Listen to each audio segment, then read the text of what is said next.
The end is the attainment of a united, non-racial, non-sexist South Africa where all its people live amongst equals. Our biggest task, comrades, this morning and over this next couple of days of this Congress is to ensure that we do all in our power to safeguard this revolution. We need to ensure that its march is unhindered. We need to ensure that it finds physical expression in all the corners of our land. We want to go back in the times because we know that those that shout the loudest and those that hurl insults onto our democratic states conveniently suffer from self-induced amnesia where we seek to contextualize our revolution. Comrades, that one of the key motivating factors for the founding of POPCRU 34 years ago was the brutal murder and the torture of our people at the hands of the apartheid regime and the systems of those times.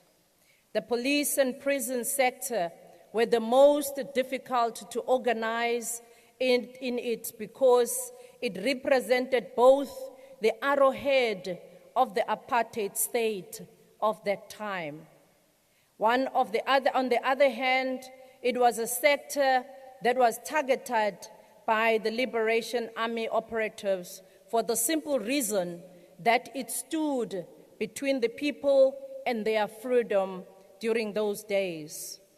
So to be in this sector 34 years ago was to be practically between the proverbial rock and the hard place. For our comrades to establish POPCRU was an act of great bravery and which anybody dared to start to work in mobilizing our workers. These comrades publicly broke the rank with the apartheid state apparatus and chose the side of the downtrodden and to be brutalized by the same states that they were to work for. So we need to understand, comrades, that as POPCRU, we come from a very difficult past to which we dare not forget. Comrades, the unemployed poses a certain threat to our country and our future prospects. One of the key major inhibitors to gaining employment is the lack of resources to chase employment opportunities. While we must do increasingly very little, we will continue to work tirelessly together with the labor movement, business, civil society, to join hands with the government as we fight to turn the tide against the unemployment. Many of our compatriots paid the ultimate price and the ultimate sacrifice for the universal franchise, comrades. While we know that within the Congress movement, we will be voting for the advancements of the national democratic revolution, we must continue to encourage all our people to do so, but also to register to vote. History is replete with examples where democracy gets hijacked by dubious elements simply because those who were supposed to vote did not exercise their right to vote. We cannot overemphasize the importance and the need for all of us to be at the polls, but also to ensure that this democratic project does not get hijacked. As you can tell, comrades, we are approaching the festive season, and as the province of KwaZulu-Natal, this is the period with which we get very busy, so as in our country. And unfortunately, it is also a season in which the acts of crime are on the rise, a period in which abuse of alcohol leads to road accidents and those other transgressions. We will be launching our integrated festive season plan this week, and we have no doubt that we can count on our comrades in POPCRU to be an active partner in the campaign to ensure a safe and peaceful festive season in our country and in our province. In pursuing this collaboration approach, we want our trade union movement that stands its ground in the safeguarding of the interest of its workers. In the same breath, this country needs the trade union movement whose eyes are firmly trained on the bigger picture of its people.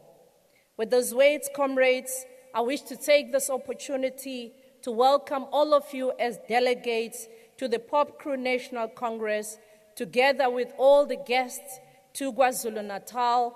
On behalf of our provincial government, we wish you all the great success, and we know that you are going to do us proud as you rise against all odds to ensure that our country is back on its feet towards our national democratic revolution. Thank you. Amandla! Amandla!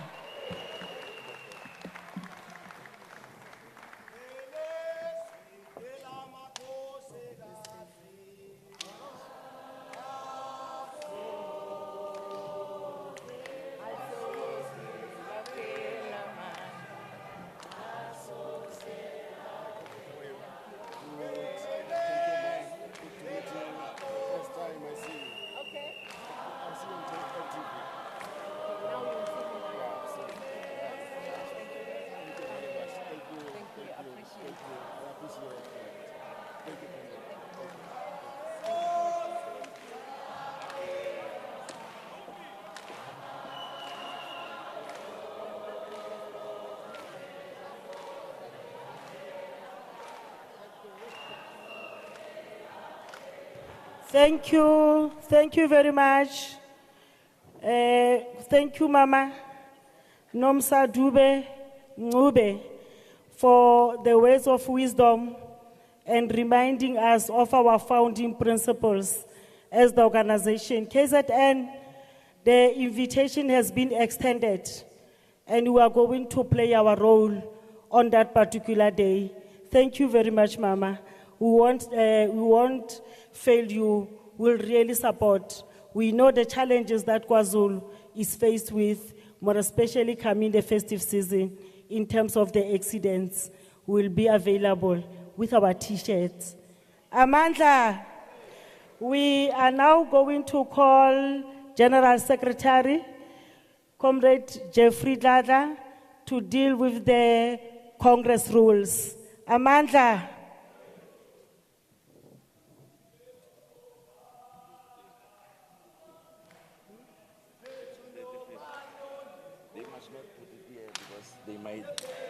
They must not put here because it might have a problem. Matla. Matla. Yarona. Thank you very much, Comrade President, comrades. Because we are here in the Congress of POPCRU, guided by our constitution to be here. And everybody, comrade, is requested to adhere. If you are within actually the precinct of this ICC, we are expected, especially in this hall, to adhere to the following rules, so that, comrade, we make sure that at least our Congress flow. We don't have a problem, any hassles to move forward, because in the main it's about to make sure that this organization come out of this Congress with a clear program that will guide the leadership that will emerge here for the next coming 4 years. So that is important in the main.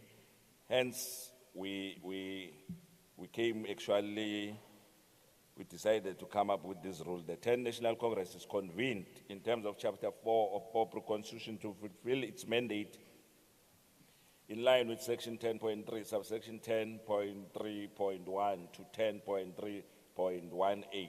All delegates will be in full attendance of Congress session including Congress commissions, unless any non-attendance shall be reported to the chairperson or otherwise advised by the chair.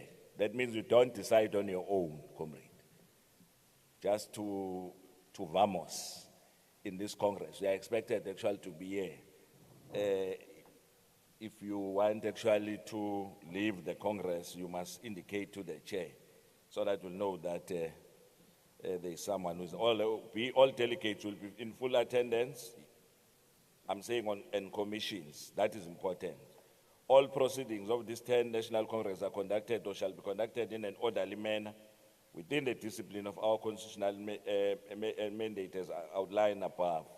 The use of cell phone during the Congress session, including at commissions, is strictly prohibited. Strictly prohibited. Comrade. That means if you want to put it in silent, you must request the chair of that session that I'm waiting for a very important call, and therefore I'll need to put my call into silence, but it's prohibited. All speakers shall strictly speak through the chairperson of the session. All speakers shall indicate by intention to speak by raising the board to be recognized by the chair. All speakers shall be recognized by the chairperson and speak only when they are granted permission to do so. You don't just speak without getting a permission, comrade, because otherwise that will cause actually chaos. Speakers shall indicate the intention to raise clarity seeking question by raising the board on spill. All speakers shall be brief to the point. Speakers shall identify themselves or indicate the province they are representing when assuming the platform to speak. Any point of order raised by any speaker shall be respected and entertained through the chairperson, and the chairperson shall decide whether it stands or not. All motions raised shall have a mover and shall be duly seconded. In the event that a motion is not being duly seconded or supported, it will be regarded as lapsed. All delegates shall respect and adhere to allocated times as per Congress program or constitution. No heckling, howling, booing, and usage of derogatory song shall be allowed, including singing when a speaker is on the platform. The chairperson of the session shall have a right to interject on any unprofessional conduct as per POPCRU Constitution, standing rules and orders shall be per POPCRU Constitution. All delegates shall be expected to observe security protocols arranged during the duration of the Congress. The 10 National Congress venue, including all other venues that are arranged for the session, are gun-free zones. Gun-free zones. So you understand, comrade, that in any gathering, firearms are not allowed. So I think we already adhere to that. No unauthorized items, material, alcohol allowed, comrade, or any other material that may interfere with the Congress proceeding shall be allowed within the Congress venue. No revolutionary waters that will be allowed here.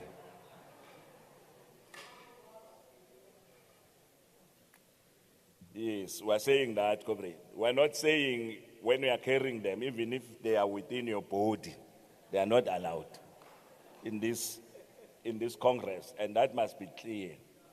Yeah. So even if you have imbibed revolutionary waters, that means you are not allowed in the Congress.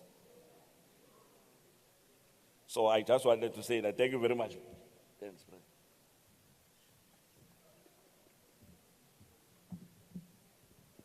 Sivile Macabane, ne? Can the Congress talk to the Congress rules? Gauteng, Western Cape, Free State, Eastern Cape, in that sequence, Gauteng, Limpopo noted.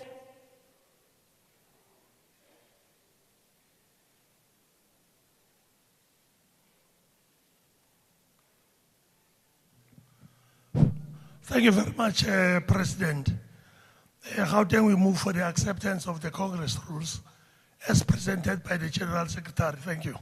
Thank you very much, Gauteng. Western Cape.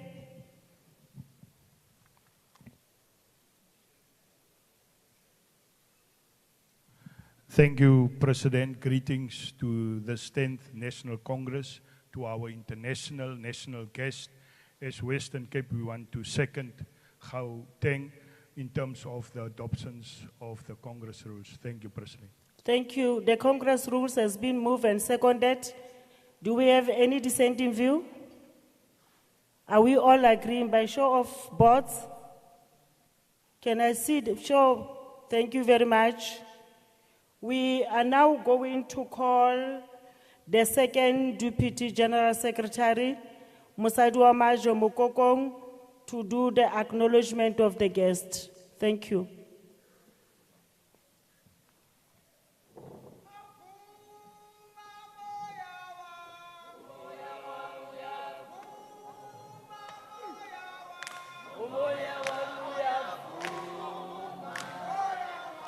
Umoya wami uyavuma, awuvume. Umoya wami uyavuma. Umoya wami uyavuma. Umoya wami uyavuma, awuvume. Vuma.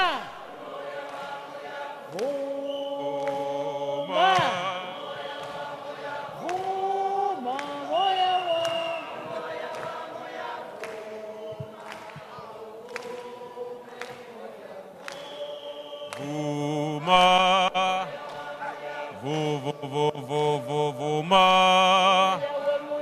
vume moya wa.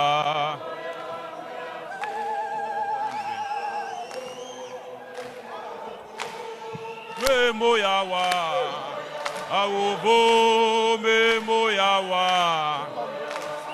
Vume moya wa. Vuma,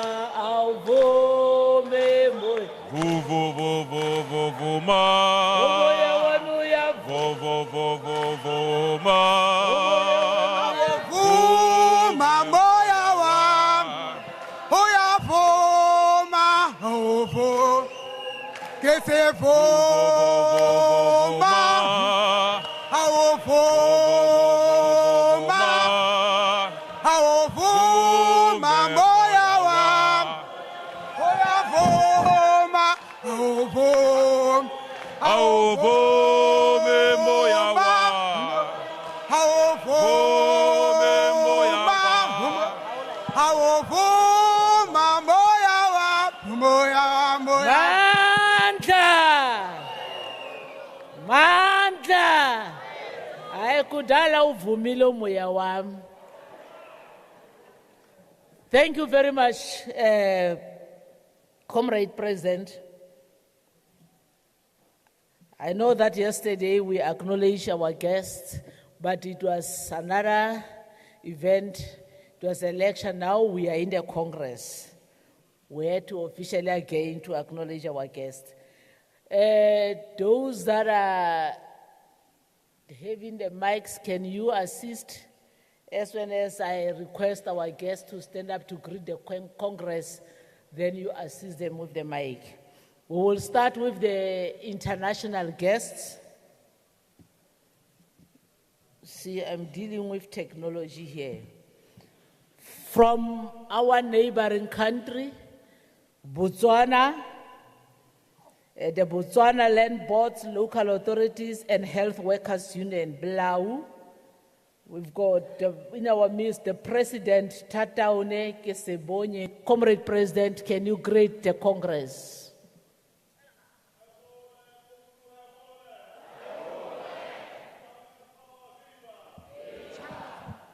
The President is not alone, he's joined by the Secretary General, Comrade Kitlalifile Motsekwa.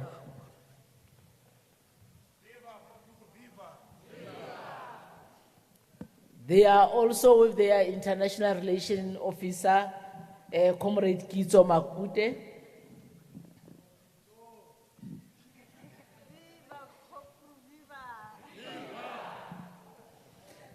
We are still in Botswana. The Botswana Public Employees Union, BOPEU, the GS Tepiso Mbereki, Comrade GS, can you greet the Congress?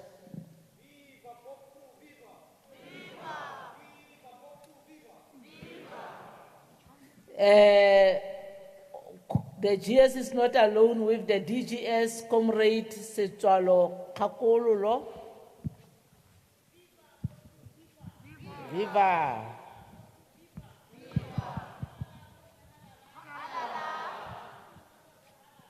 Hala! Letla opela yele ya gore le a re kolota ga ese maloba. No, re a yanong ko Lesotho. The Lesotho Police Service Staff Association, the President Teboho Modia. President, can you greet the Congress? Viva POPCRU, viva! Viva POPCRU, viva! Amandla! Amandla! The President is not alone, he's joined by the Treasurer, Comrade Mathebe Motseki. Viva POPCRU, viva! Halala bomme halala! Halala bore halala! Now we are moving to Zambia, the Zambia Union of Government Workers. President Moyaya Kabisa, can you greet the Congress?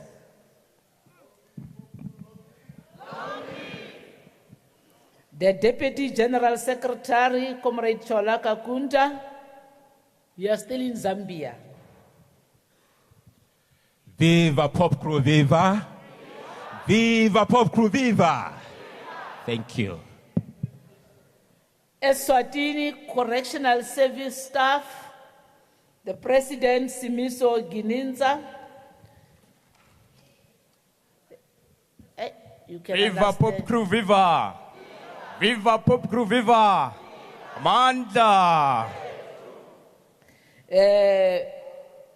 President, you'll pardon me because I'm Motswana Fela One Northwest, so if I don't pronounce it correctly. Yeah. The GS Zusumi Santleko from Eswatini Correctional Service Staff. Long live POPCRU, POPCRU, long live! Amanda! Royal Eswatini Police Service Staff, GS Dumisile Kumalo. Viva POPCRU, POPCRU, viva! Viva! Halala basebenzi halala! Halala. Amanda! From Eswatini Police Service Staff, also the Deputy President Zakele Masuku. Viva POPCRU, viva! Viva POPCRU, viva! Amandla! Now we are moving to Kenya, Union of Judiciary Workers, GS Gideon Mula Kilonzo.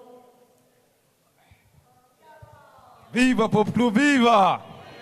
Now I teach you the Kenyan one. You say Tibim, you say Tialala. Tibim! Tibim! Tibim! The GS is not alone, he's with Comrade Arnold Kimanzi. Tibim POPCRU, Tibim! Tibim POPCRU, Tibim! Thank you. Namibia, Larry Research Institution, Dr. Akupa Michael. Viva POPCRU, viva! Forward workers, forward! Thank you. Malawi Human Rights Consultative Committee and Malawi Congress of Trade Unions. Viva POPCRU. Okay. Oh, Mr. Robert. Viva POPCRU, viva! Viva POPCRU, viva! Viva POPCRU, viva! Viva POPCRU, viva! When I say mulibwanji, unatiri bwino. Mulibwanji. Ziko mwambie. Thank you very much. Miss Messi Chirwa, Still from Malawi. Viva POPCRU, viva. Netherlands, our old friend of POPCRU, Mr. Fons Gerlens, Comrade Fons. Viva POPCRU, viva.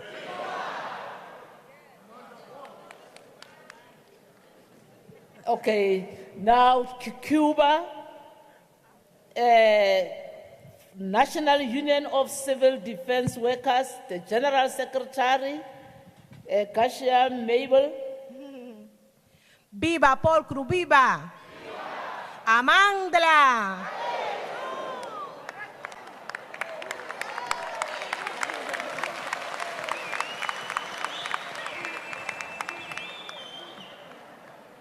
CTC, whilst in Cuba, Comrade Laura Fernandez.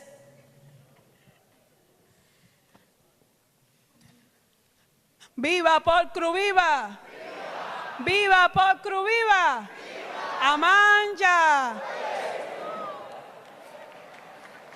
From the Embassy of Cuba, Mr. Brian Brito. Long live the spirit of Nelson Mandela and Fidel Castro. Long live! Viva POPCRU, viva! Long live solidarity! He's not alone, he's with Lauren Luis Acosta. Viva POPCRU, viva. Amandla. Thank you very much, our international guests. If there are those that we have omitted, we will introduce them at a later stage. I know that we have welcomed our premier. Now we are back home. The premier, you have been welcomed. Now, going to the alliance, but I will start with COSATU. We have in our midst the president of COSATU, Comrade Zingi Zwalosi.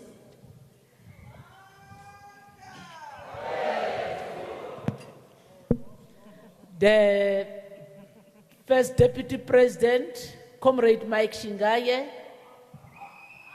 Akule POPCRU, Mandla. The DGS, Comrade Twala. Mandla. Oh, two. From our allies, the unions of COSATU, currently I'm seeing only Nahau, the first deputy president of Nahau, Comrade Nyameka.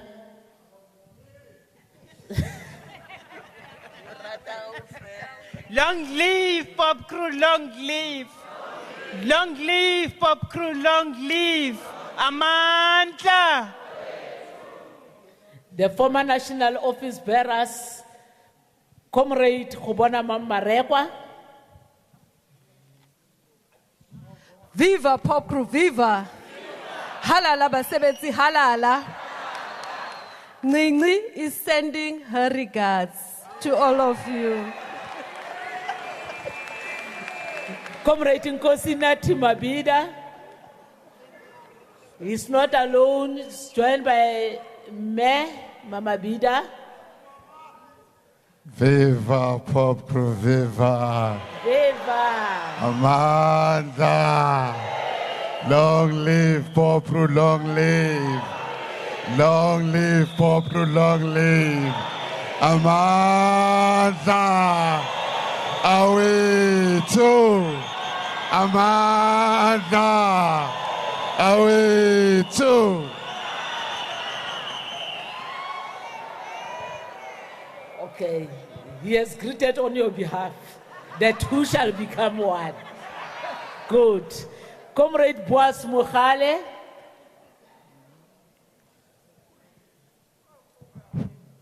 Amandla.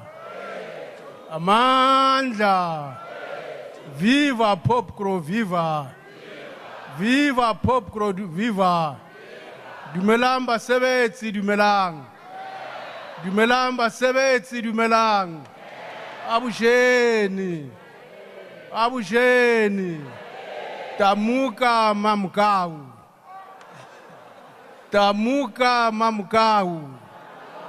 Egere Tamuka Mamkau, lere Tamuka. Tamuka Mamkau. Tamuka Mamkau. Amandla. Amandla. Thank you very much. And then Comrade Rapepe Mataka. Viva POPCRU, viva. Viva young leaders, viva. Viva. We want a commissioner at the age of 24. Comrade Nelani. Mandla. Viva POPCRU, viva. Viva COSATU, viva. Viva SACCP, viva. Viva the leadership of POPCRU, viva. Eta Nelson Mandela, eta. Comrade Singwana. Viva POPCRU, viva. Amandla. Amandla. Yeah, Comrade Wolf.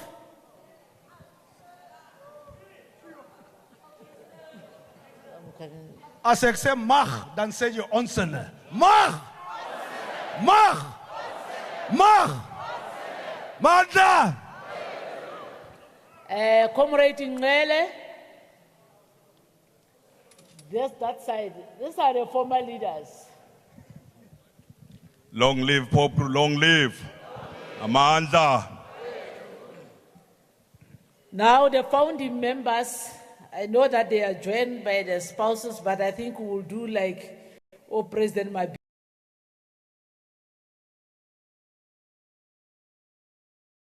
Johnson.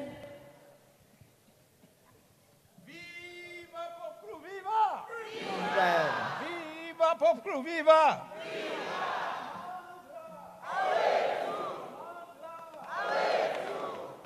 Mr. Peter Lochenberg, comrade. Okay. Randolph Fortain. Viva POPCRU, viva! Viva POPCRU, viva! I'm also bringing you greetings from Peter Lochenberg, who couldn't make it here because of the sickness of his wife. It's a pity that he can't be here, but he wanted to be here. Viva POPCRU, viva!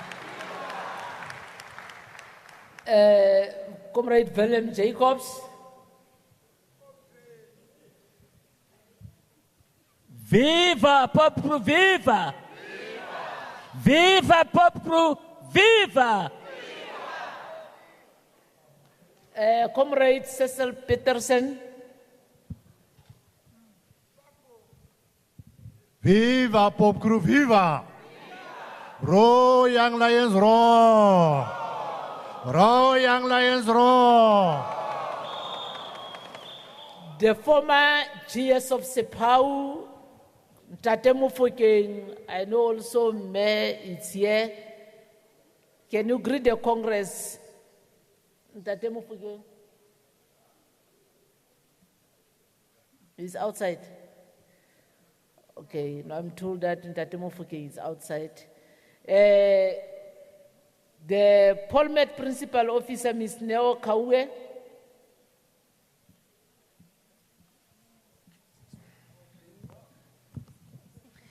Viva POPCRU, viva! Viva POPCRU, viva! Long live POPCRU, long live! From the departments also, the RTMC, Mr. Stephen Podile.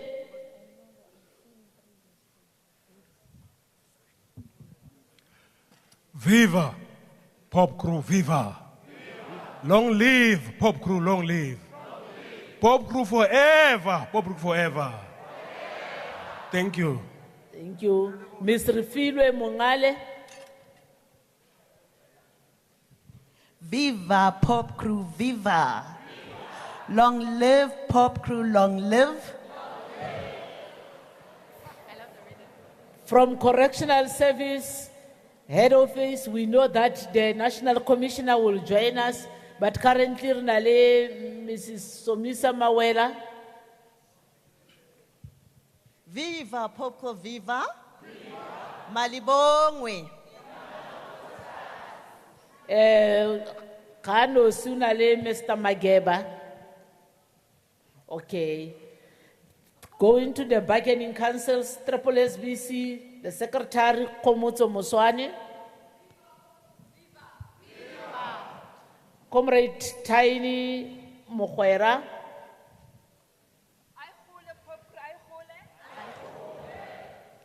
The PSCBC, Mr. Friki de Brain, the GS. POPCRU, Viva POPCRU, viva. Noord-Kaap, lekker, POPCRU, lekker. I'm not sure whether Comrade Kaspa is with you or is with Nehau, but Comrade Kaspa, can you greet the Congress? Viva POPCRU, viva. Viva POPCRU, viva. Comrade President, the people who were supposed also to join us is our friends from Egypt, but also they could not make it. They had to withdraw 2 days ago due to the situation, Israel and Hamas. Because you know that when there is a war, men are not allowed to leave the country. They must go and assist. So those are the comrades who were supposed to be part of us, but unfortunately they couldn't make it due to that situation. Comrade President, I think, let me go to the business. Comrade Madlala Batlampola. The business, workers' life, the team is led by the CEO, Mr. Yaku Mostert. Comrade Yaku, you are a comrade when you are here now. Comrade Temba Mzondi.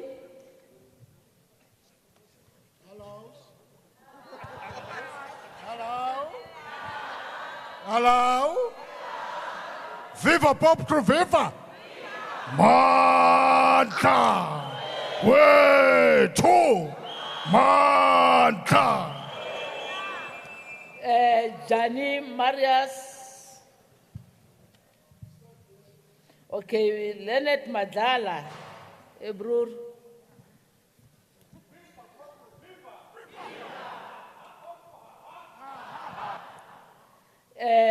Ms. Betty Masemula.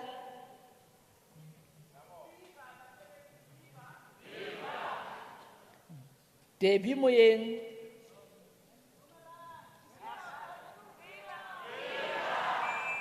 Ms. Nokwasi Ndlovu.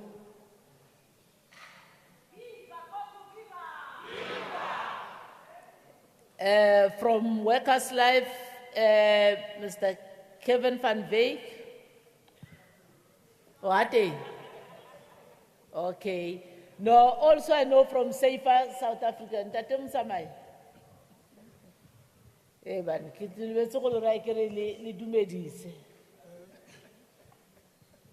Viva POPCRU, viva. Viva POPCRU, viva. Amanda. Tatem Tembu. Viva POPCRU, viva. Viva POPCRU, viva. Amanda. Okay, PGC, CEO Tatem Dia.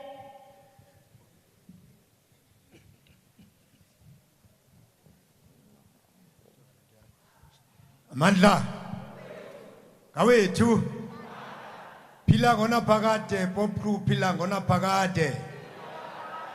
Phila ngona phakade POPCRU, phila ngona phakade. Amandla. From Correctional Service, CDC, Tatem Tombeni. Hello, POPCRU, hello. Amandla. Also in our midst, we are joined Kili Mama Makaza, Mrs. Trebekulu, Dumedisa Mama.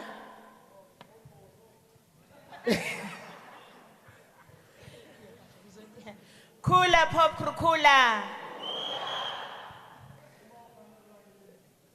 No, from Safer South Africa. Comrade Mashia, I know, where is Mama Ria? She's coming. Halala POPCRU halala. Halala POPCRU halala. Comrade Fields.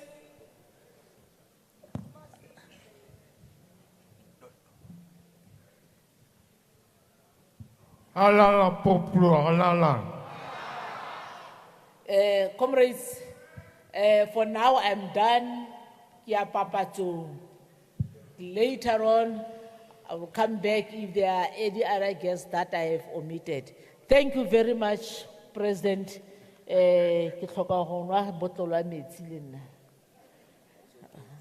Oh, I see your face. Avoma. Avoma. Oh, moya wa.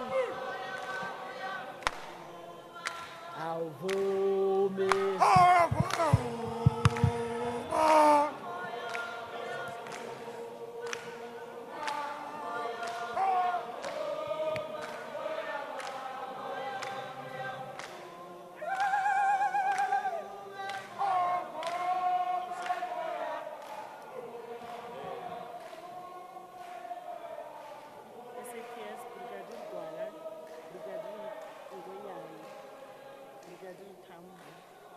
Then from Civilian Secretariat, 109.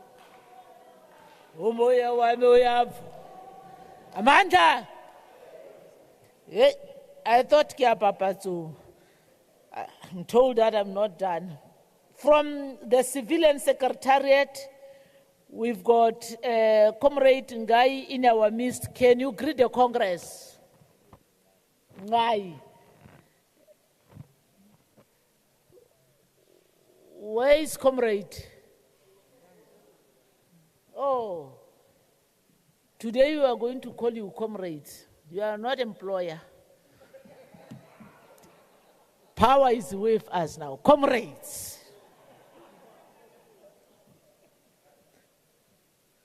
I about sabotage him.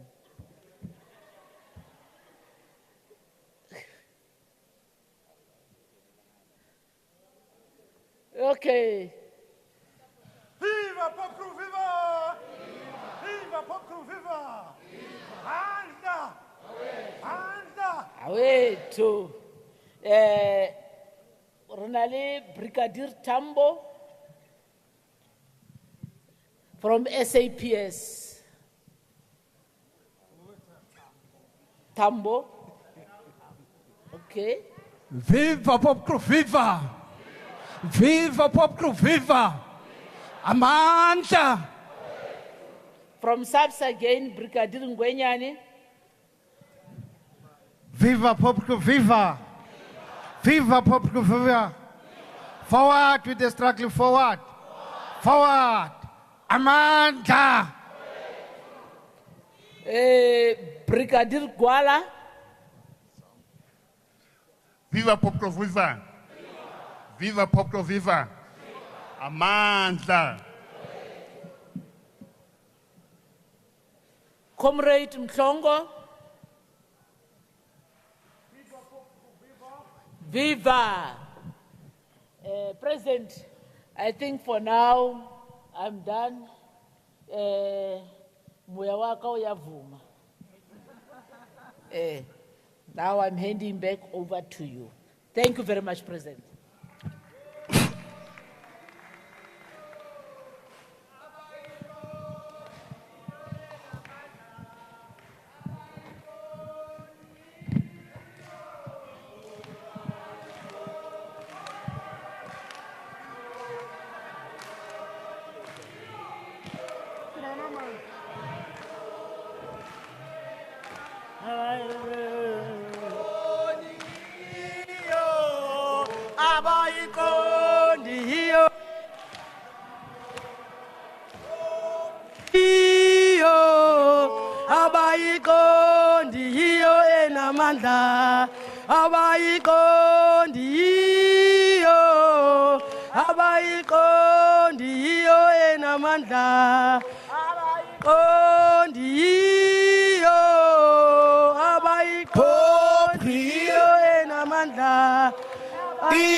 Iyo.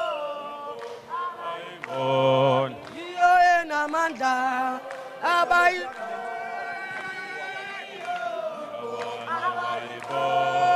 Iyo enamandla. Abayiqondi. Iyo. Abayiqondi. Iyo enamandla. Abayiqondi. Iyo.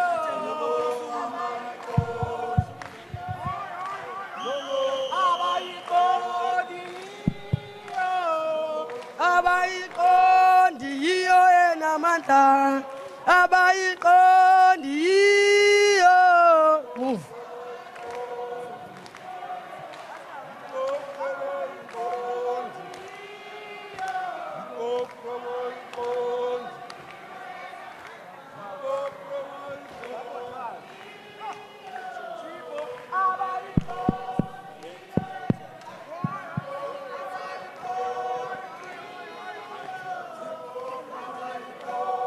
iyo enamandla abayiqondi iyo abayiqondi iyo enamandla abayiqondi iyo abayiqondi iyo enamandla abayiqondi iyo qondi iyo enamandla abayiqondi iyo abayiqondi iyo enamandla abayiqondi iyo Amandla. abayiqondi iyo enamandla Amandla.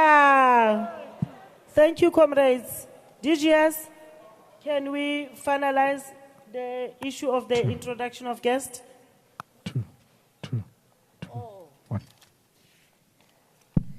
See, comrades, the list is long. I'm told that in our midst, it's not here Kade Kepiana how that is here Kade Kepia the TUI as the General Secretary. Comrade Zola. Comrade Zola Sapet, I'm told you are here. Where is? Oh, you see. No. I understand why TG says Harvard the bucket head. You see, I understand. I saw this head, but I did not notice it's UGS. My apology. Yes. And then also in our midst,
on the knowledge they've used or brought together in bringing all these agencies, your Transkei, your Ciskei, KwaZulu, to one police agency.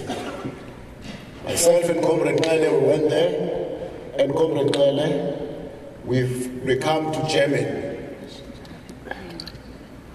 We found that the German police was faced only with a small matter of bringing West and East German together. And the problems that they have was not really about amalgamation, but it was about socialist East Africa, East Germany, and capital West Germany coming together. And we have assisted them. Today, their police work together as police in Germany. With that comrade. Same. With that comrade Chair. On the same vein, we moved from there, from Germany, went to Denmark.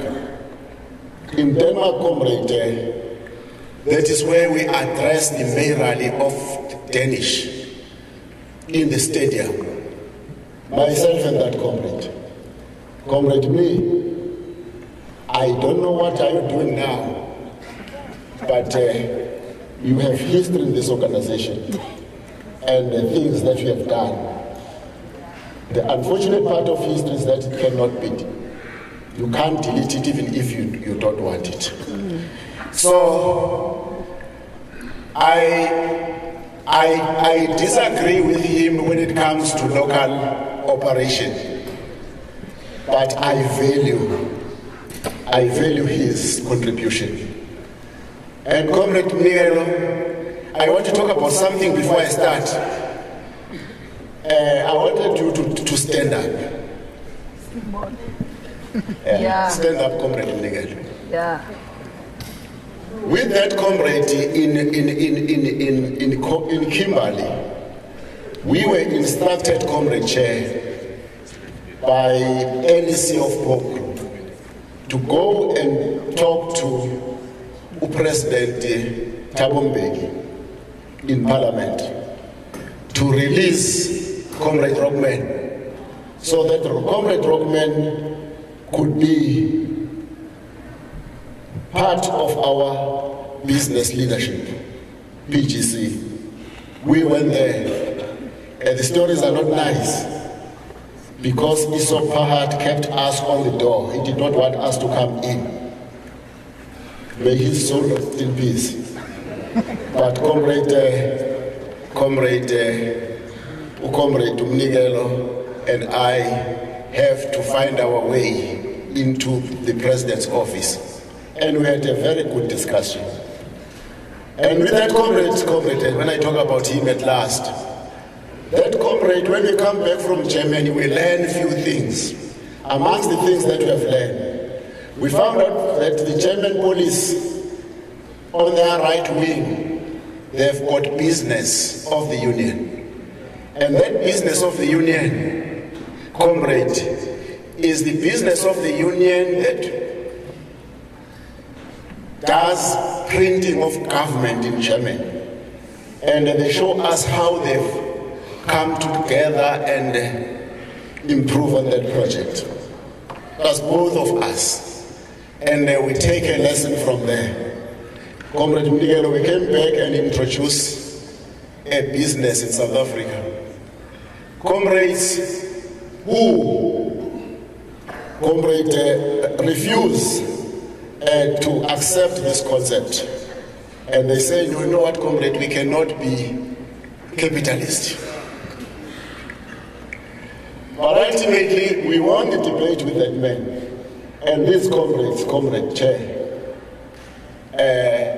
we defeated them and we had what we call PGC. And PGC that you have today. It is because of me and that comrade. The reason me and why I raise you up is because there is history that we have made. And those who were refusing us to start that company ended up working in that company. and ended up being problems to this company. But my friend, we are still standing. We have not messed up that company. We want it to stand because it helped us. Thank you very much.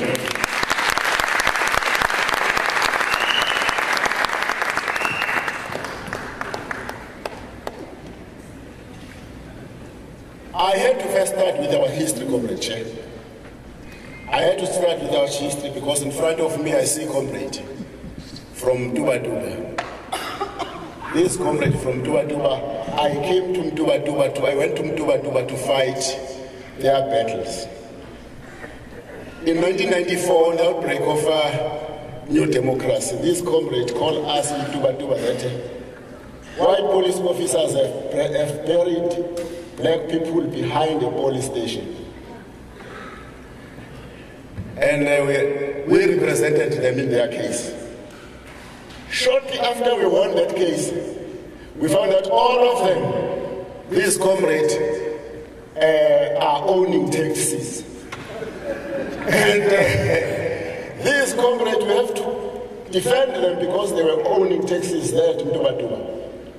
And government did not allow at that time, even now, for any member of the South African police to own a taxi. Guess what? We won those cases. Here of them are here. Comrade President, today I'm intrigued to talk about these things because this is my last Congress. I just talk about people that I've seen, Comrade President, because this is my last Congress. And these are the people who built this organization. Amanda! Last thing that I want to talk about, Comrade Mnigelo. Comrade Mataka. Before this, Comrade, I'm going to start with this, please. We found out ourselves that Madiba installed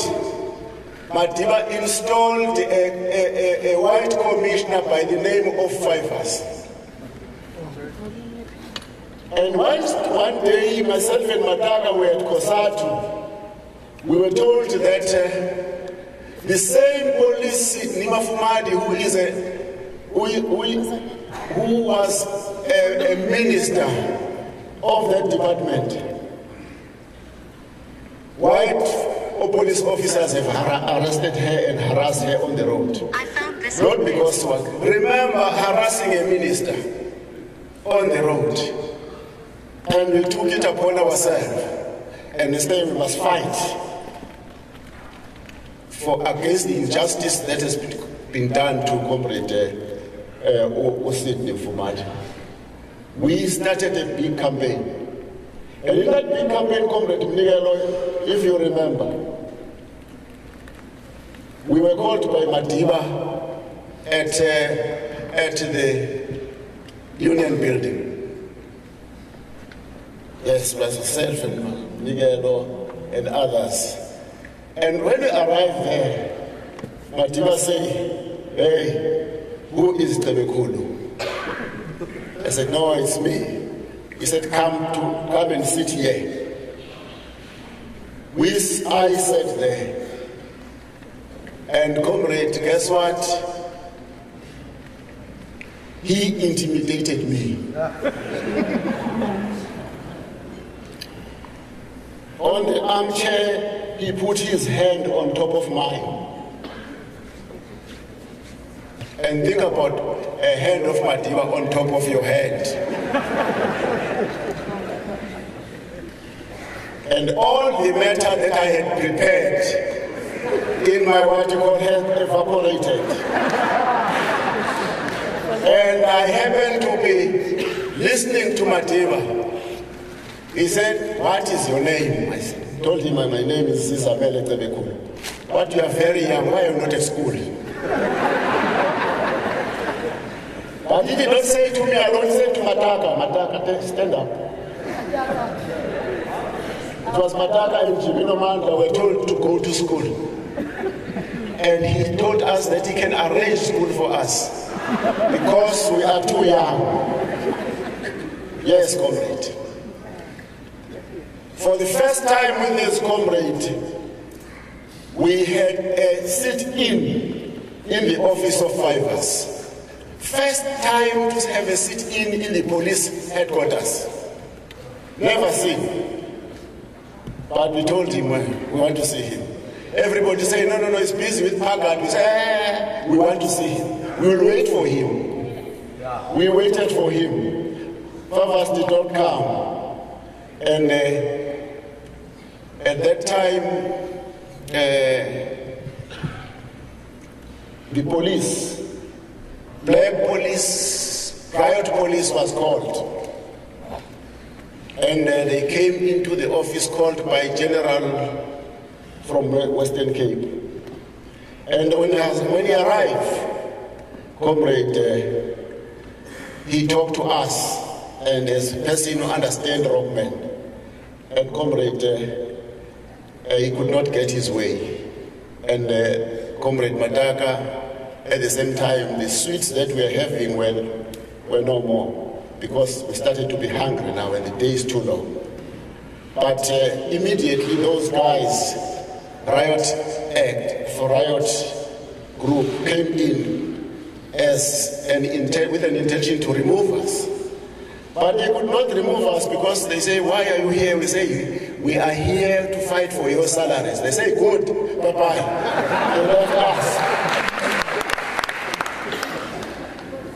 Then there came a group, that was how South Africa was arranged, and then a white group came. And they say, hey, guys, what is your problem? Said, we are fighting for the salaries of police here. They said, hey, okay, they left. But the general decided to recall them and say, hey guys, it is now 12 o'clock in the evening. They must move out of the office. And then these guys come in and took us from the office.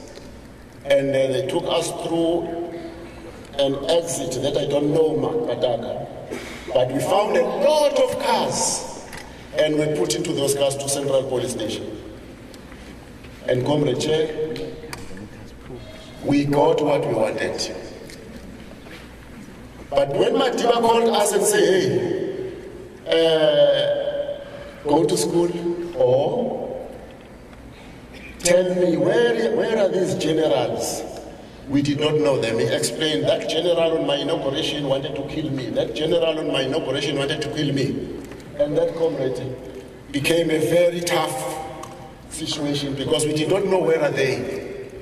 And Madiba, as you know him, he sat down on the door. I'm finishing this thing, comrade, and called Comrade Pax Mangahlana. Others know Comrade Pax Mangahlana was working in the president's office. And Comrade Pax Mangahlana, as I was angry about what was happening in the office of Madiba, my comrades, some of them, I'm not going to talk about, their interest was to take a photo with Madiba. Then what we wanted, comrade, they took a photo with Madiba. Madiba and Pax Mangahlana took. And you know Madiba he was not straight, but he was a man. He was not straight. But he was a man. But he was not straight. Madiba. In the photo, in the camera that they were taking photos with him, it was a camera just to make them be happy so that those camera had no film. They keep on taking photos and keep on taking photos. Knowing Madiba, and thereafter everybody has taken a photo, he will take you out on a podium where he will talk alone and say, I have met POPCRU. And all the matters with Fivers have been resolved. And this thing is over. And POPCRU have agreed that they are going back to work and 5 us will always continue with his program. That was Madiba. Lastly, he did not fail. He could see that we don't like what he was doing. You know what he did? He went to Western Cape to you, Comrade Johnson. He went to Western Cape and said, yeah, I've met POPCRU leadership. And those the POPCRU leadership that I've seen, they don't meet the demographics of this country. I did not see any colored. I did not see any woman. And the comrade said, yeah, President. But what I like, again, the issue of the photograph happened. When Madiba came in, all of them signed the register, the attendance register.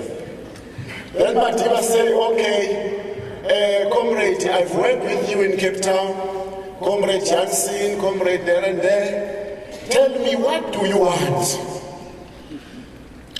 And then the comrade started, I want to be that, I want to be a chief director, I want to be that, I want to be that. They write in the list, they write the list. They wrote the list, Comrade Kyle. They wrote the list. After writing the list, Madiba took the list. He went to his office, sat down with Pax Mangahlana, and only to find that all people who want positions in the list were compared with the members in the register, and all of them were people in the register. And Madiba said, this thing won't work, and they did not get anything. Amanda, away too, Mata, Karuna, Madiba, Aina, Viva, POPCRU, Viva. Viva POPCRU, Viva! Viva POPCRU, Viva! Viva POPCRU, Viva! Amanda, away too. Thank you, Comrade Chair. In opening Comrade Chairperson, this Congress, let me take an opportunity, Comrade. Let me take an opportunity to greet His Excellency President Madam Cyril Ramaphosa, who is here, the National Office Bearers of POPCRU, the National Executive Committee of POPCRU, our Federation COSATU and sister affiliates that are here. Comrades, thank you very much for being here. Thank you very much. I see the President often how he's here. We salute you, Comrade, for being here. And all alliance components, Comrade, are here. And we want to say thank you, Comrade. It has been a great pleasure at all time when you come to the CCs and congresses of COSATU. Our international allies and guests, we have got comrades from Holland, we have got comrades from Cuba, we have got comrades who are local guests from Lesotho, Swaziland, Kenya, all of them are here. Comrade, if I've not identified you, I'm sorry. And most importantly, Comrade, all delegates. When I come here, Comrade Chairperson, before I come here, I went to the 6th PSC structural meeting in South Africa of POPCRU. And we had a discussion about this Congress. And we had a discussion about this Congress, and these Comrade Chair, have convinced me,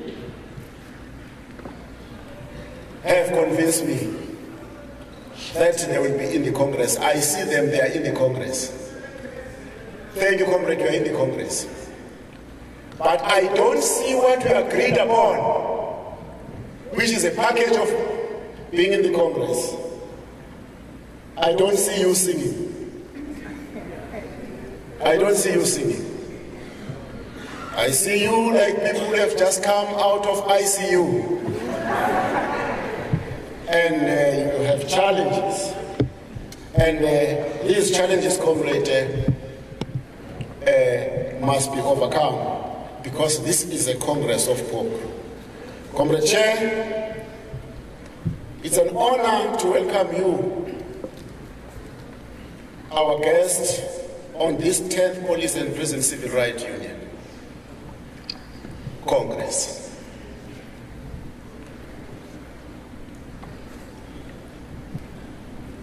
And this Congress, comrade, as we go with it, has a theme which I called Building a Sustainable Organization in Defense of Collective Bargaining. I close quote. Reaching this milestone, comrade, as a union is not a small feat, and we are grateful for each and every engagement and contribution that has helped us move this organization forward. We come together for these few days to continue our tradition of engagement, to reach agreements on how to keep improving the circumstances for these serving members within the criminal justice system and build a stronger organization, which we have built, comrade. In the last year, we have taken a decision to expand the sectors. And comrade, we have to submit that to COSATU so that we had a discussion, because it borders on many people or many affiliates. Comrade President, we do not want to cause war, but we want to say we have exhausted the sector of the police, prison, as well as traffic. And we feel that we could do something on members that President of Nehau has, because he has too much.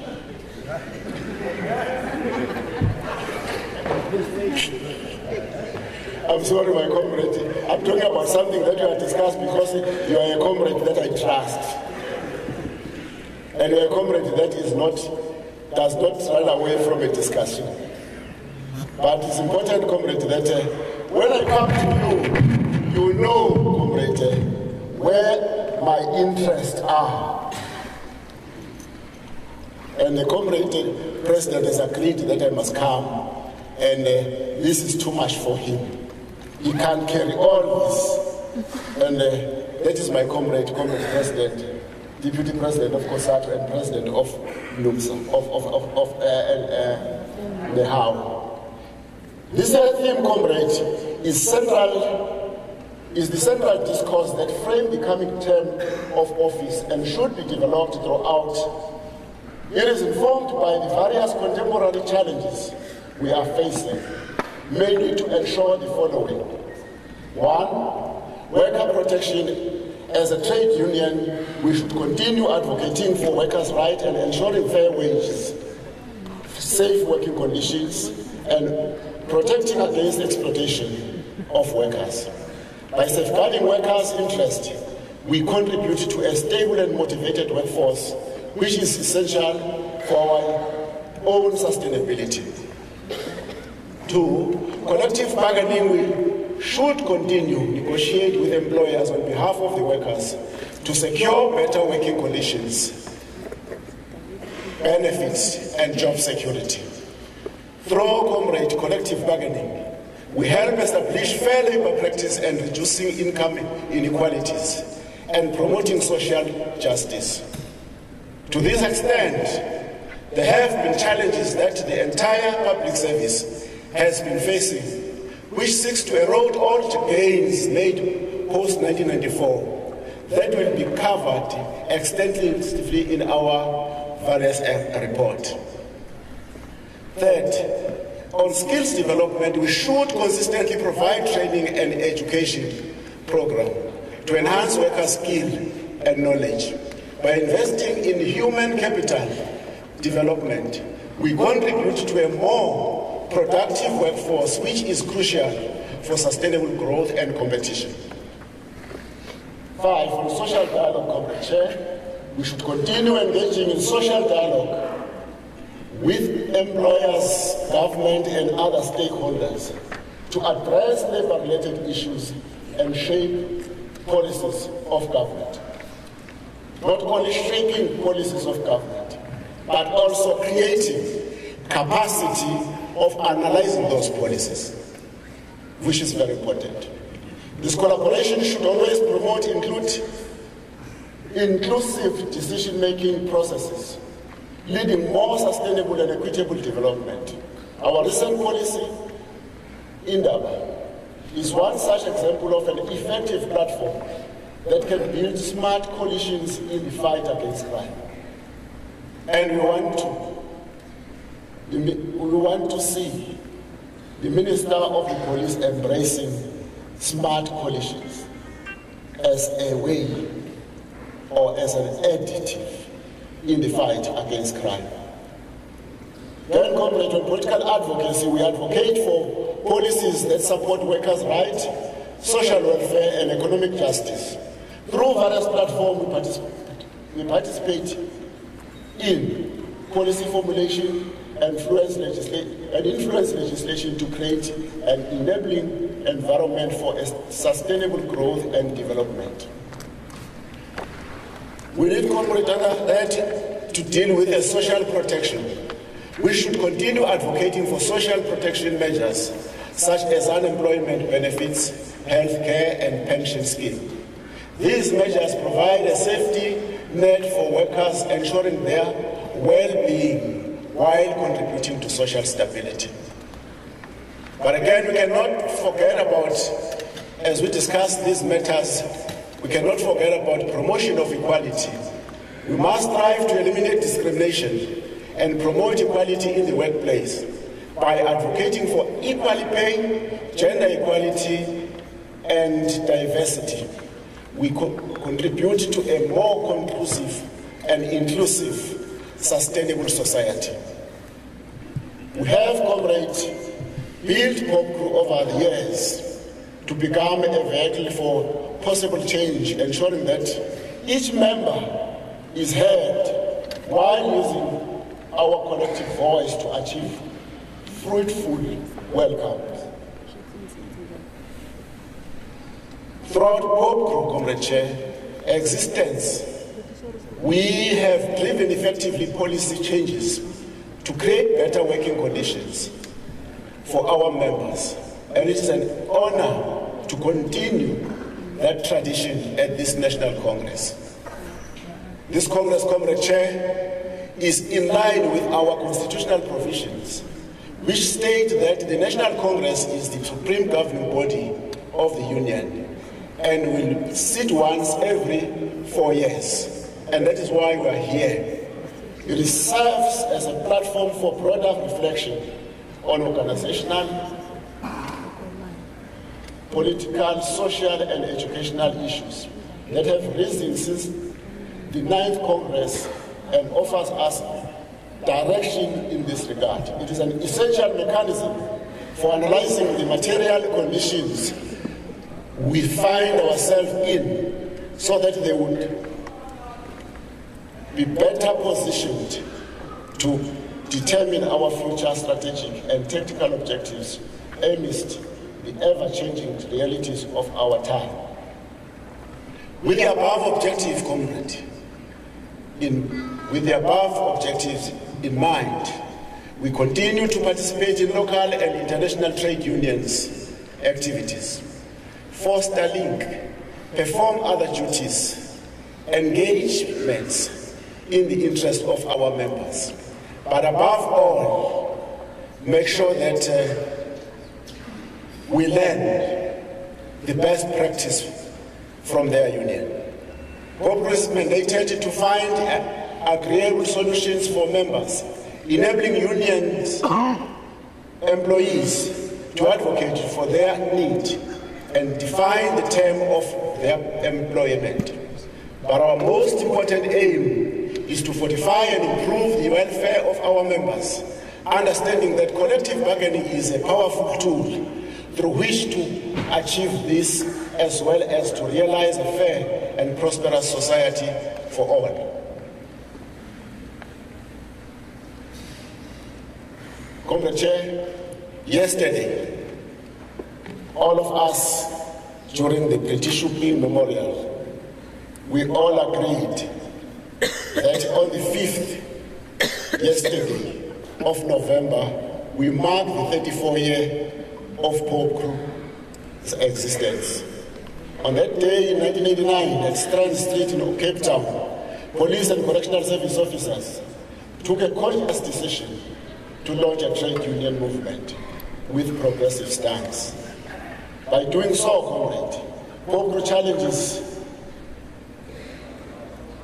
the apartheid machinery and influence the dismantling of the system itself to secure a better future for South Africa, a better future for all of us.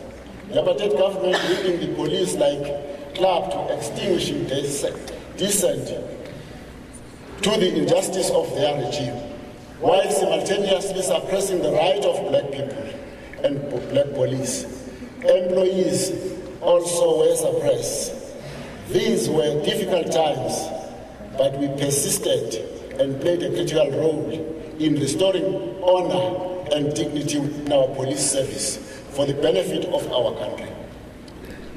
Comrade Chair, historical reflection is important to understand the current environment in which we find ourselves in, because if you fail to understand that environment, you will not be able to charter the way forward in the new term of office as we gunning for the new term of office from this Congress. But keeping important historical events from being oversimplified or relegated to the sidebars on the pages of history take increasing effort and energy with each passing year, especially as we become fixated in the challenges of the present.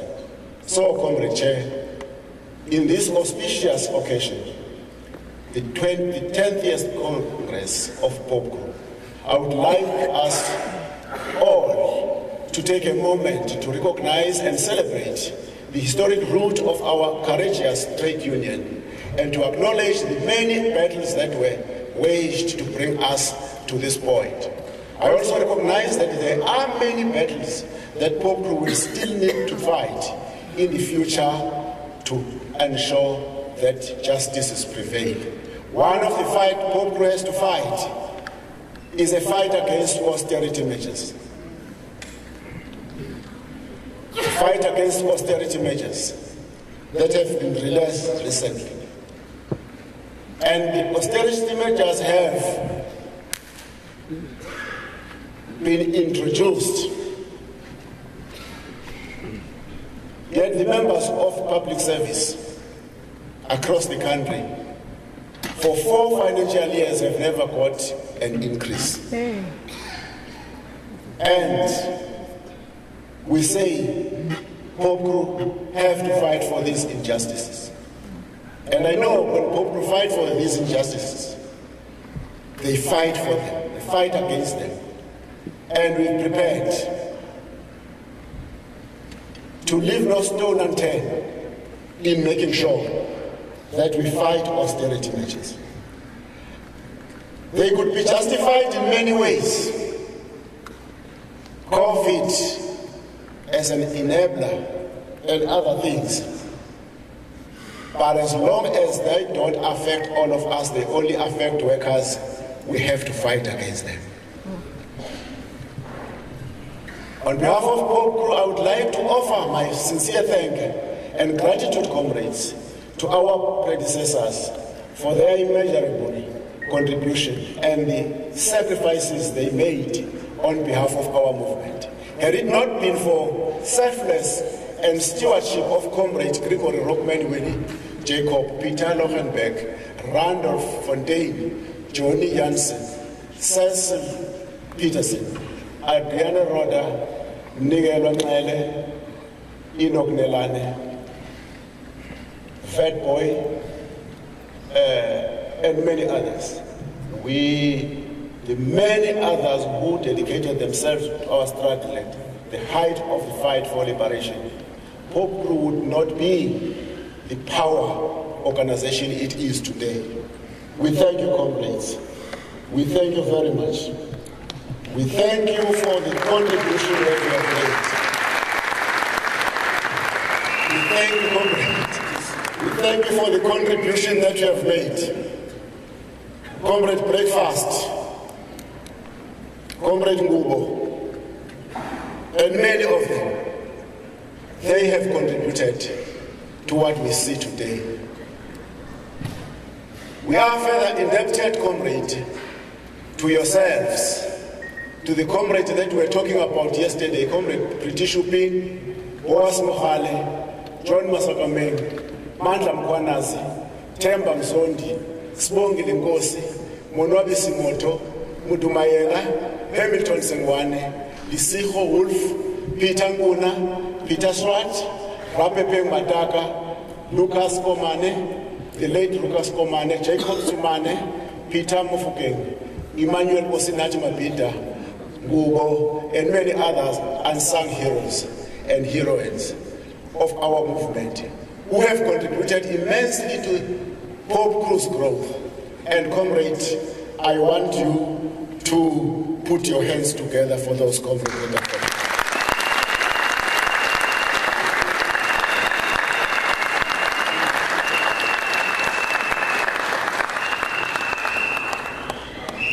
These comrades took the bar debating when it was not fashionable to take the baton.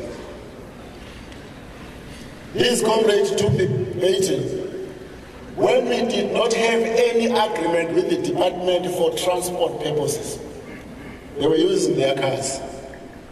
These comrades, on arriving at any destination, the only food that we could get were sure to get was KFC. And KFC, as you get old, it gets through you. And comrade, I want to say thank you very much to them. And further say, over the last 34 years, comrade, of existence, we have substantially grown POPCRU's voice and presence and equipped it with many knowledgeable leaders who have guided our organization safely through the various difficult times experienced during its development. Even as we transition, roll, and move on to other paths, our organization should not be deprived of the reservoir of wisdom our leadership and our members possess. We greatly need this wisdom and guidance, comrade, to keep our movement focused on its primary mission, which is to continuously serve our members. We truly stand on the shoulders of the giants, and the giants are those that I've just named now. This said, our union has changed significantly since its inception, so we consider and engage over our reports and progress over coming days. It is important to keep our perspectives on where we came from, where we are today, and where we would like to be in the future. I urge you to call upon your collective wisdom and to maintain your focus, comrade, on finding solutions that will further secure the future of our country and our organization.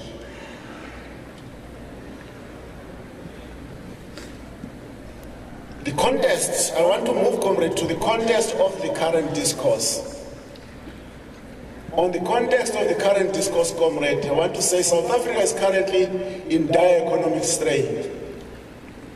Workers are under immense strain and frustration over unfair conditions are at a boiling point. Our nation was hit hard by COVID-19 pandemic, which has triggered one of the worst job crises since the Great Depression, aggravated poverty and widening inequality. The World Bank report noted that by the end of 2020, despite 2 quarters of employment growth, the number of employed people had fallen by nearly 1.5 million, while the wages of workers who still had jobs had fallen between 10% to 15%.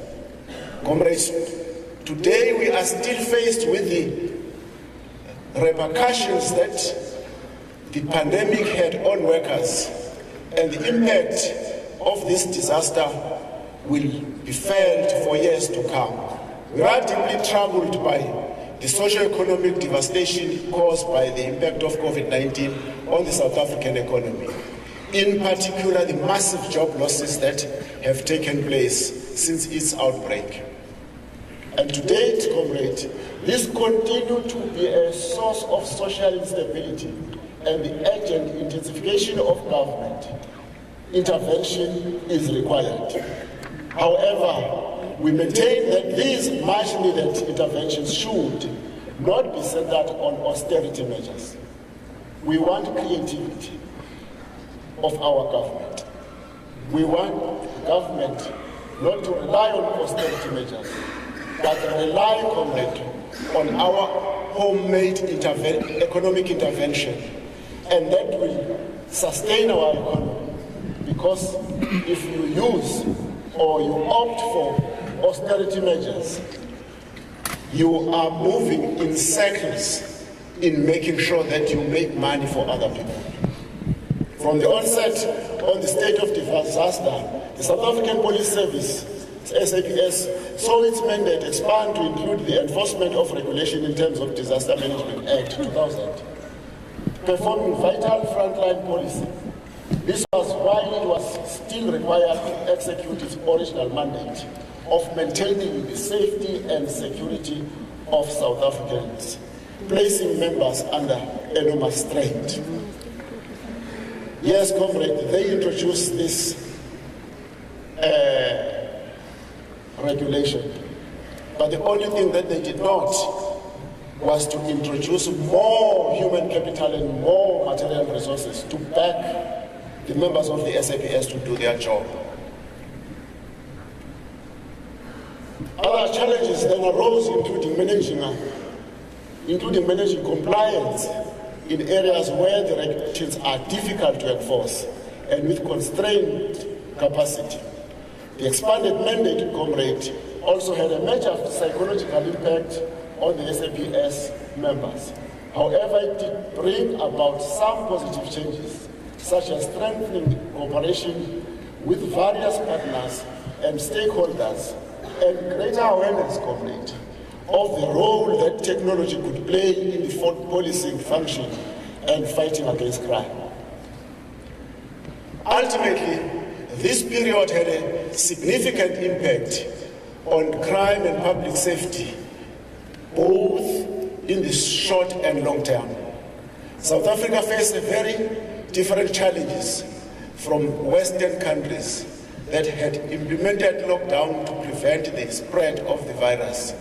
As the most unequal country on earth, 30.4 million people, or 56% of the population, were living on 1,227 rand, or less a month in 2019, while the top 10 of earners took home with over 65% of all income.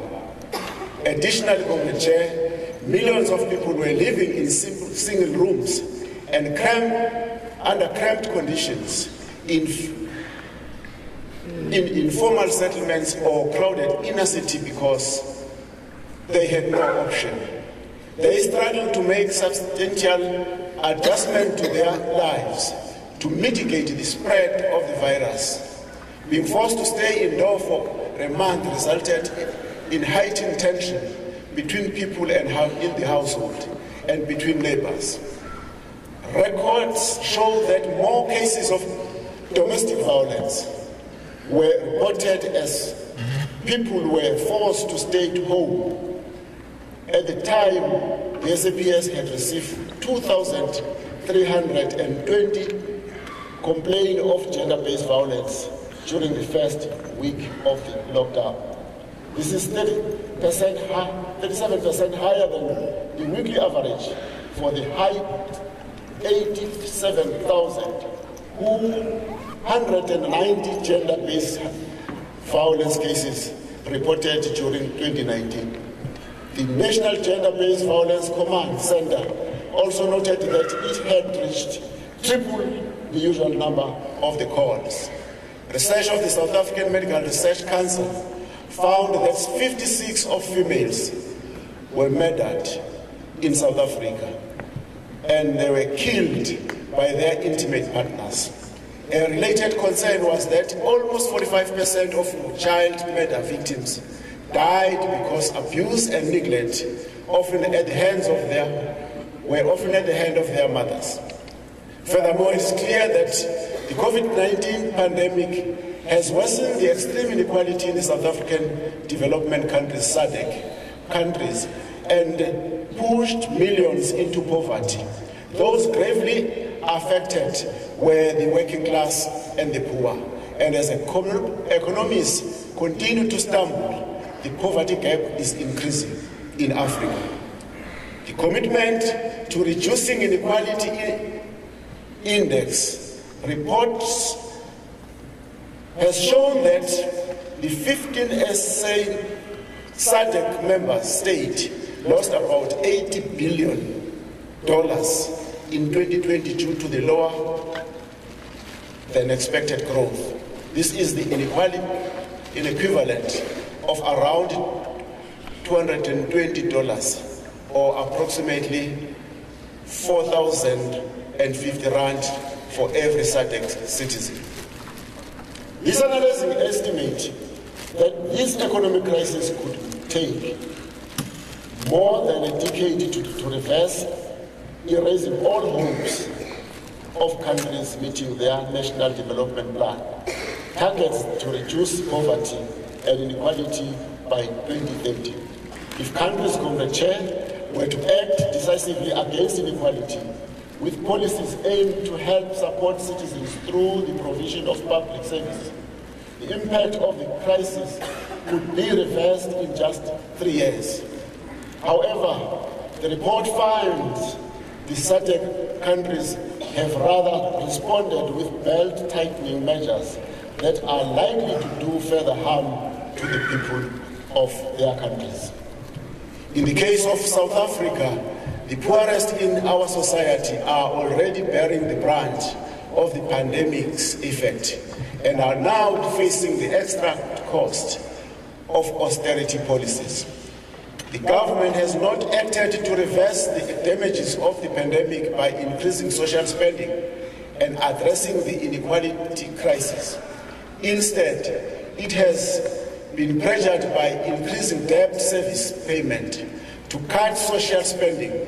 Even before the pandemic, debt servicing cost had reached astronomical levels, with the SADC region government spending almost 3 times as much on domestic and external debt servicing as they did not have. The recovery, comrades, from the pandemic, however, offers SADC government a once-in-a-generation opportunity to do what their citizens want, to increase taxes on the wealthy and large corporations, to boost public spending, especially on the health care, education and social protection, and to boost workers' rights, to tackle unemployment and precarious work. With this approach, Comrade Chair, SADC government could reduce inequality drastically and eliminate extremely poverty by 2030. So, as we enter into discussions on the political economy and social front, I would like comrades to emphasize that none of the issues raised are an attack on the government.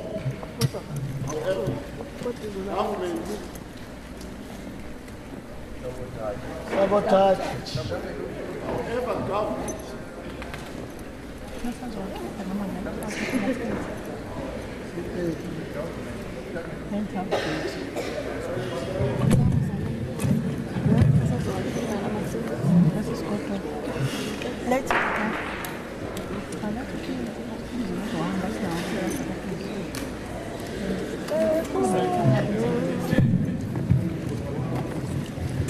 However, government is our employer, and President Cyril Ramaphosa is here as its representative and leader. I respectfully urge him to help us address our concerns, and these are concerns of workers. We approach this as an opportunity to discuss and engage on issues plaguing our members and South African citizens as a whole.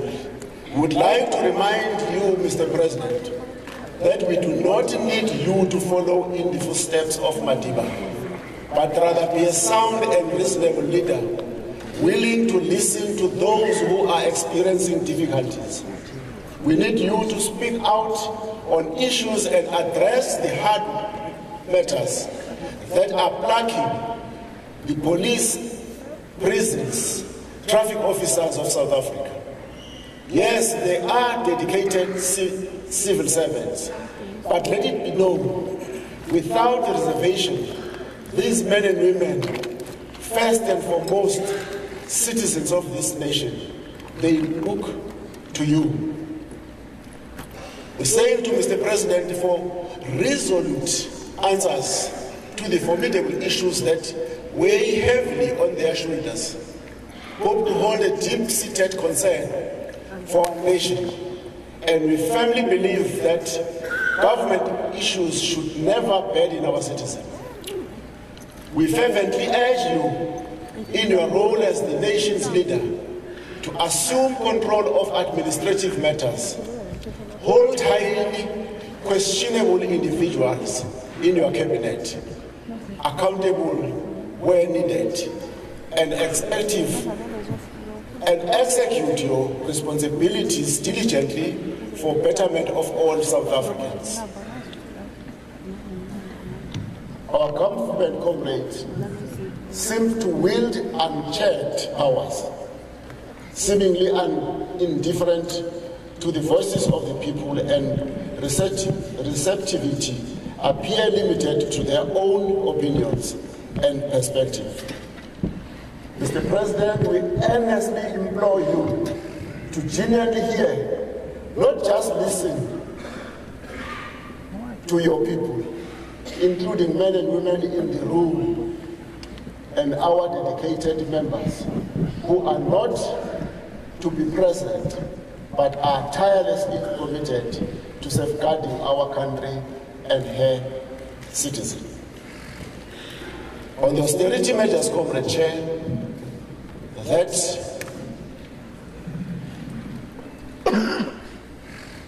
give workers no choice but to stand up against them. This is what we say, Comrade Chair, on austerity measures. We have raised concern regarding the South African economy, job losses and equality.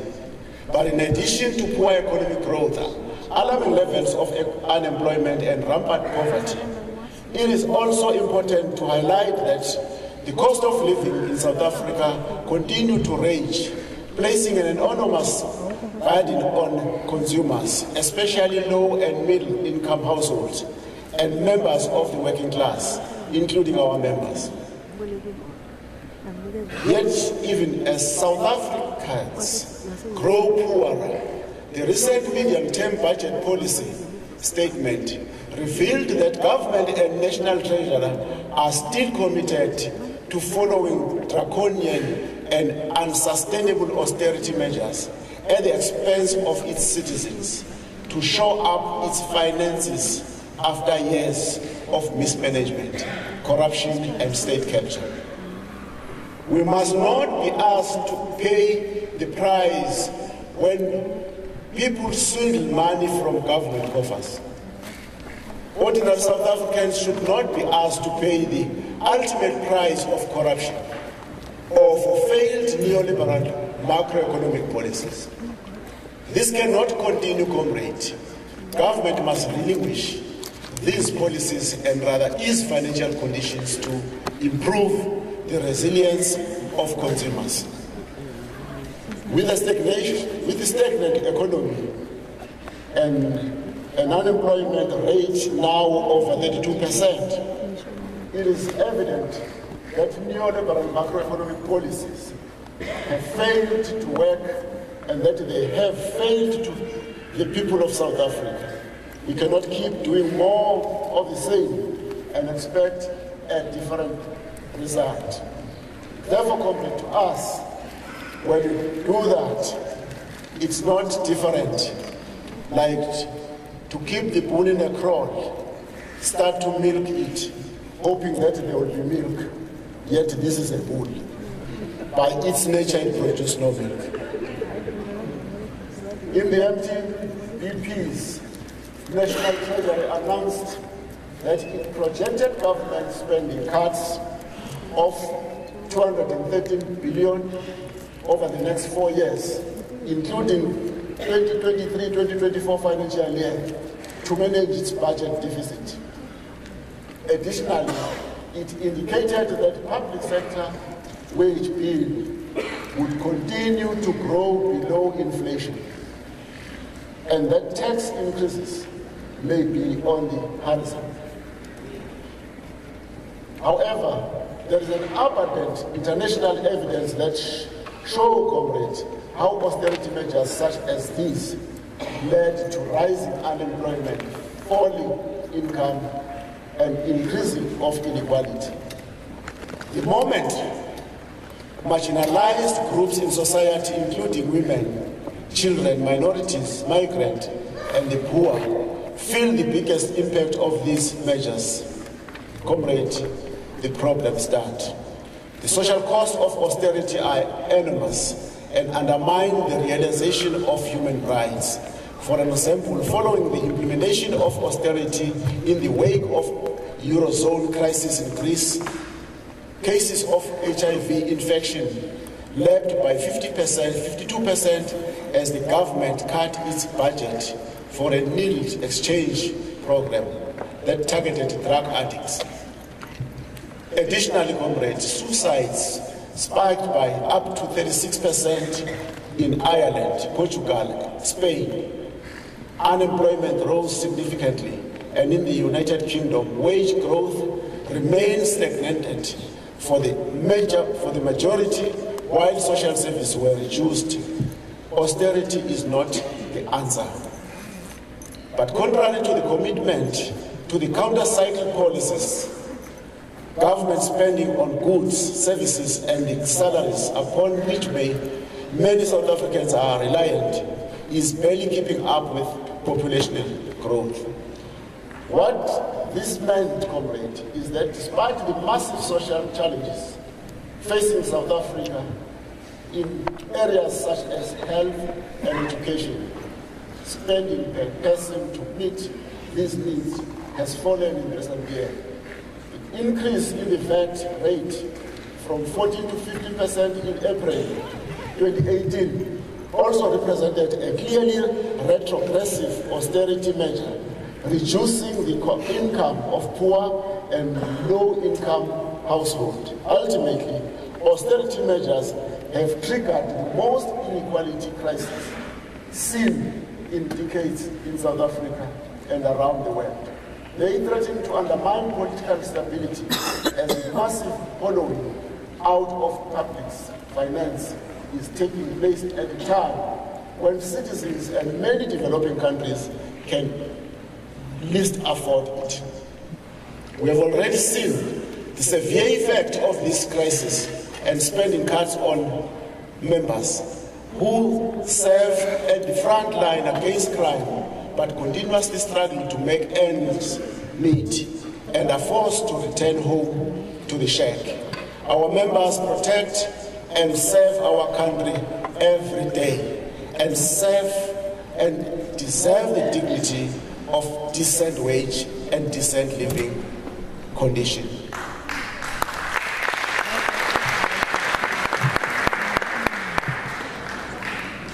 Locally, unions have therefore embarked on nationwide strike in protest of the rising levels of unemployment, wage cuts, poverty, and inequality, all of which affects workers and the working class in general.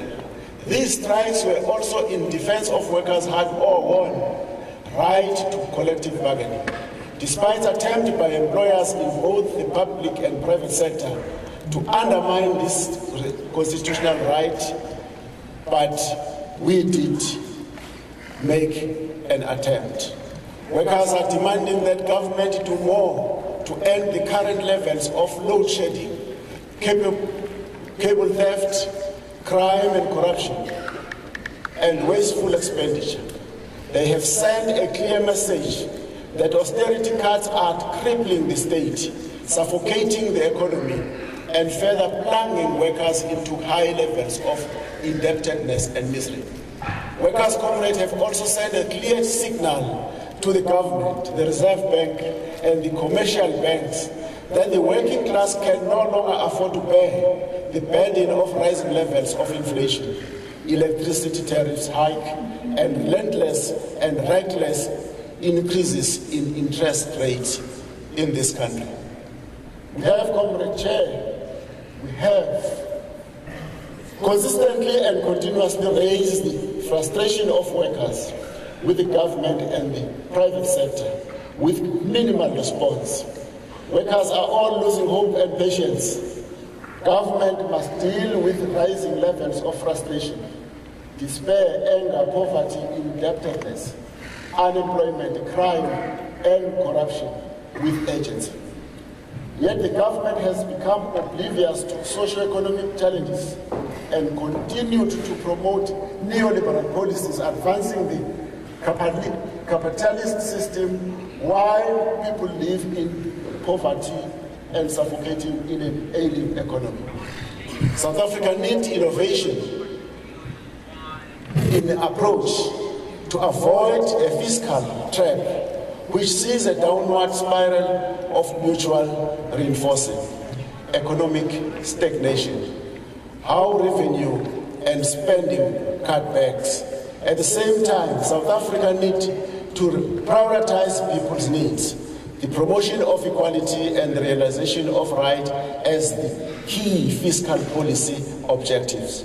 This is not a choice, it is a constitutional obligation. In this context, Comrade Chair, we propose 6 principles for fiscal plan for South Africa as POPCRU. First one, it is stimulus, not austerity, that is needed to get the wheels of the South African economy to turn. 2, stimulus and growth must not be considered independently from equity and sustainability. 3, debt must be addressed logically and in medium-term framework. 4, progressive taxation must raise additional revenue. 5, additional resources must be crowded in without an excessive reliance on the private sector. And 6, fiscal policy must promote long-term structural transformation. Furthermore, comrade, we acknowledge that the 2020 IMF deployed billions in emergencies to developing countries to assist them in coping with COVID-19, including South Africa. While these loans were often issued with few conditions or none at all, the IMF has gone back to imposing austerity measures on lower-income countries over the past years. We want to categorically state, Comrade Chair, that the IMF must suspend austerity conditions on existing loans and increase access to emergency financing. It should encourage countries to increase taxes on the wealthiest and corporations to replenish depleted coffers and shrink widening inequalities. The last one, comrade, is the Treasurer's Cost containment measures. Workers have been on the receiving end of the onslaught by this 6th administration in many ways, including poor working conditions. This is even though public service workers contribute daily to the betterment of the South African people, especially to the working class and the poor, on the front lines of service delivery. For our worker and for our work to be effective, the public service must have a strong capacity in terms of a sustainable headcount, of workers in different departments and workstations. It must also have capabilities in terms of the necessary skills and ongoing training support. Today, the public service contractual have never been severely weakened, especially regarding its capacity following the moratorium imposed on the filling of vacancies because of multiple years of the National Treasury's austerity measures. Therefore, improvement in our working conditions, including improvement in pay, are a necessary means of strengthening the public service. 2 months ago, in September, the National Treasury issued a directive on cost containment measures to government, which include, among others, freeze on hiring new employees in the public service. This comes after the Treasury had indicated during this year's budget speech that a public service wage agreement that exceeds the rate of growth of the compensation budget would require steps to contain overall. Direction on freezing the employment of personnel in the public service and stricter headcount management comes amidst a high vacancy rate and understanding comrade which contributes significantly to impeding service delivery. We appreciate the real fiscal constraint facing the state and the need to cut fat and prioritize expenditure. However, comrade, the suggestion offered by the Treasury of cutting expenditure and further decapitating the state have been made while the economy is in desperate need of stimulus and in a well-oiled and capacitated public service. These measures will only serve to choke the economy and further weaken an already enfeebled government. It is the government, if they want to cut wasteful expenditure, then it needs to reverse the offensive increase it gave members of parliament and the legislature earlier this year, and just recently, councillors. Cabinet should abandon the litany of perks to which it feels entitled. The government should also slash the numbers of ministers from 28 to 20, slash deputy ministers from 34 to 5, as well as reconsider the 10,000 councillors loitering about dysfunctional municipalities. Our members and the workers who are at the coalface of the service delivery are overworked, yet there is no improvement in pay and the conditions of work.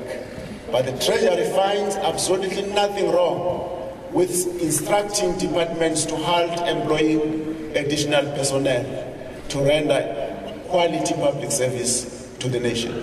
As POPCRU comrade, we vehemently reject the recent tabled medium-term budget policy statement framework. We can categorically state that as a union, we shall resist the first deterioration in the standards and cost of living experienced by public servants. Instead, what is needed, Comrade Chair, is to grow the economy. That is the only sober path to ease our worrying debt trajectory. Our sourcing the bill to police officers and pickpocketing nurses is not a solution. If we are to grow as a country economy, any reduce unemployment and thus collect the revenue, the state needs to reduce its debt. Then the government needs to deal with the actual obstacle suffocating the economy, workers and business, namely provide additional support to ESCOM to reduce and end load shedding and ensure reliable and affordable electricity. Secondly, urgently intervene at Transnet and Metro Rail to secure and rebuild our freight and passenger railway network and modernize our ports. Thirdly, please stabilize and overall dysfunctional municipalities and restore the basic service that communities and business depend on. Next one is to allocate additional resources to the South African Revenue Service to tackle tax evasion and custom fraud and conduct lifestyle audit on the wealthy, thus generating desperately needed state revenue. Following one is must fill critical frontline service vacancies in the public service, especially in the police, National Prosecuting Authority, the court, correctional services, and enabling them to crack down on crime and corruption. Next one must give relief to commuters and the economy by reducing the taxes currently consuming 28% of the fuel price and place the chaotic road accident fund under administration to lessen its need for the fuel levy hikes. Further say, enhance the invariable social relief and distress grant to recover the value lost to inflationary erosion by raising it to the food poverty and linking it recipients with skills development and job opportunities. We say expedite and not freeze the much needed infrastructure investment program.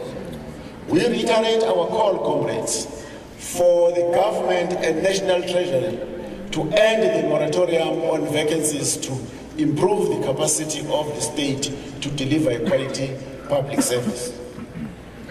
We should further strengthen our campaign as POPCRU has concerned against the implementation of austerity measures by the government and national treasury.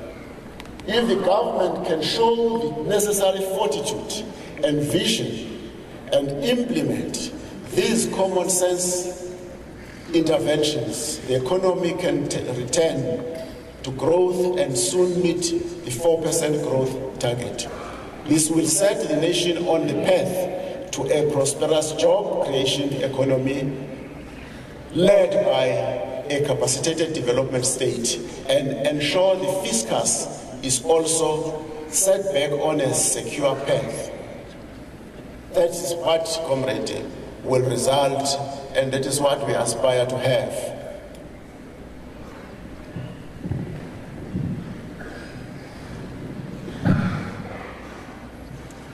The socio-economic issue, comrades, that raise challenges that we face of inequality, poverty, and lack of access to job opportunities have also contributed to high crime rate that we now see in our country.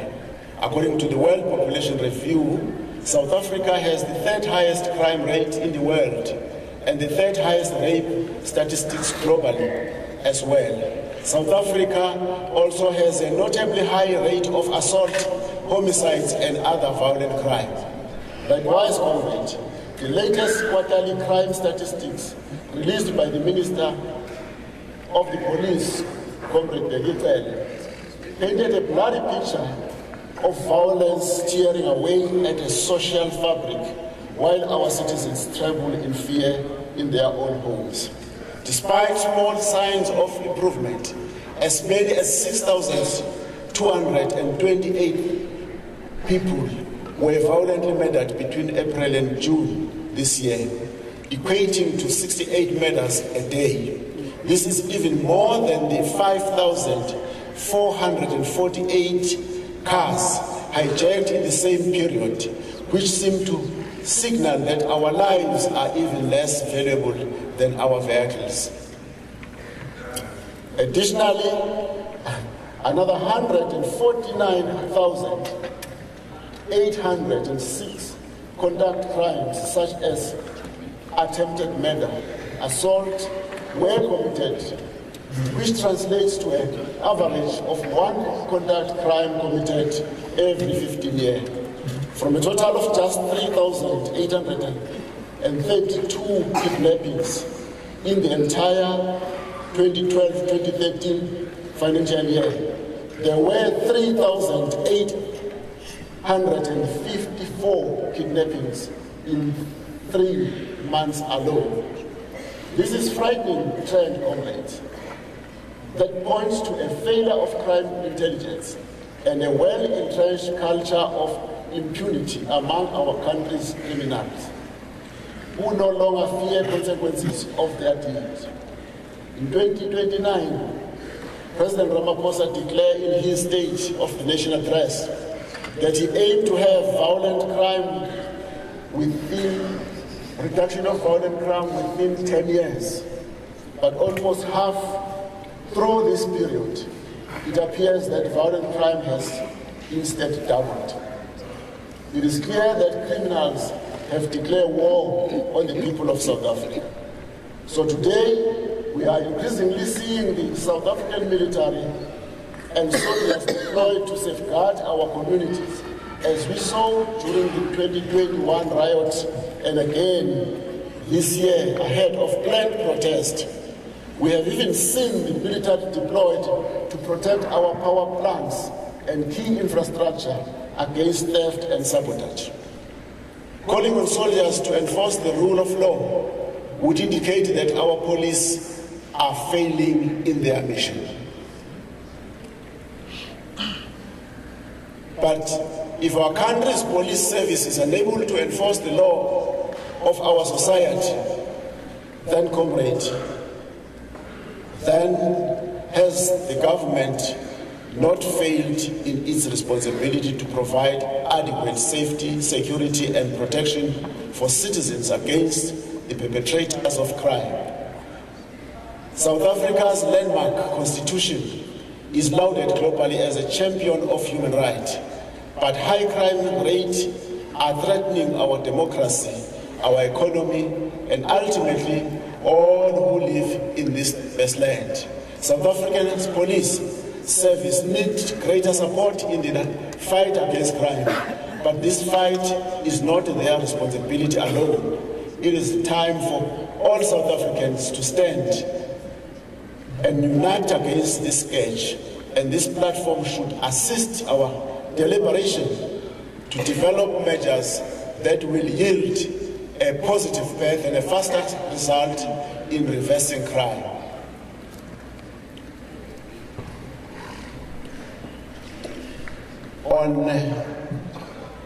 On the crime statistics, comrade, we identify flaws in data collection methodology. Colleagues, even as I noted and discussed the release of South African Police Service latest quarterly crime statistics, POPCRU does not believe that these provide an accurate account of crime.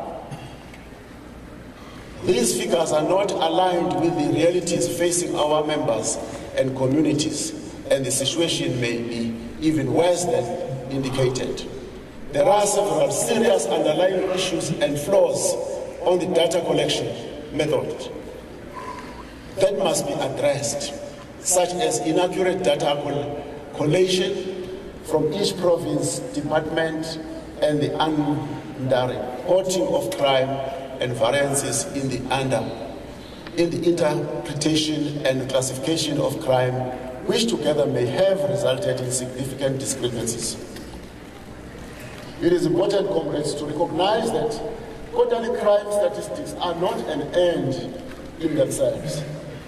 They are an important tool that enable our law enforcement agencies to better perform budgetary formulation, planning, and the allocation of resources and police operation. Accurate and transparent statistics are therefore vital to facilitate evidence-based decision-making with the criminal justice system, ensuring that government implements more effective targeted interventions to combat crime. Furthermore, comrade, crime statistics should not be the sole responsibility of the police service. To accurately measure the performance of the criminal justice system in dealing with crime, statistics should reflect how many arrests resulted in a successful charges and prosecution being brought, and in turn, how many prisoners were successfully rehabilitated or became repeated offenders. As a result, it is the time for a thorough review of these figures and for meaningful discussion to rectify the discrepancies to better represent the true state of the country's crime situation. That is what we believe in, comrade. That is what we believe in. On structural issues and resource allocation, it is important, comrade, we touch this matter because it's important to a worker on the ground, to a policeman on the ground, to a member of correctional service on the ground, and to a member of traffic on the ground. Ultimately, however, it is pointless to keep feeding a bull in the hope of getting milk. I said so. It is not enough to simply deploy more resources. These resources must be reallocated to where they will do the most good. We must examine the structural weaknesses that are impeding the effectiveness of the police and address these weaknesses to ensure that we maximize the impact of the resources and personnel at our disposal. Doing more of the same is likely to produce the same result, not the meaningful change that is required. For example, Comrade Chairperson, the alarming crime statistics I have mentioned put the question of extent to which resources are being appropriately channeled to stations, especially those in rural and township, to ensure they can service our communities. However, the need for greater synergy is not just limited to various legal systems. Even more importantly, greater synergy within the criminal justice system itself is urgently required to combat crime and violent crime. For example, of key areas where there need to be greater collaboration is between national intelligence structures and the police service. South Africa's intelligence structures play a critical role in gathering information and intelligence to prevent and combat crime. However, there is an often disconnect between the intelligence structures and the police service, which can lead to missed opportunities to prevent and solve crime, such as seen during the 2021 riot. Legislative changes, comrade, also are an issue that is facing us today, and we feel that there must be change.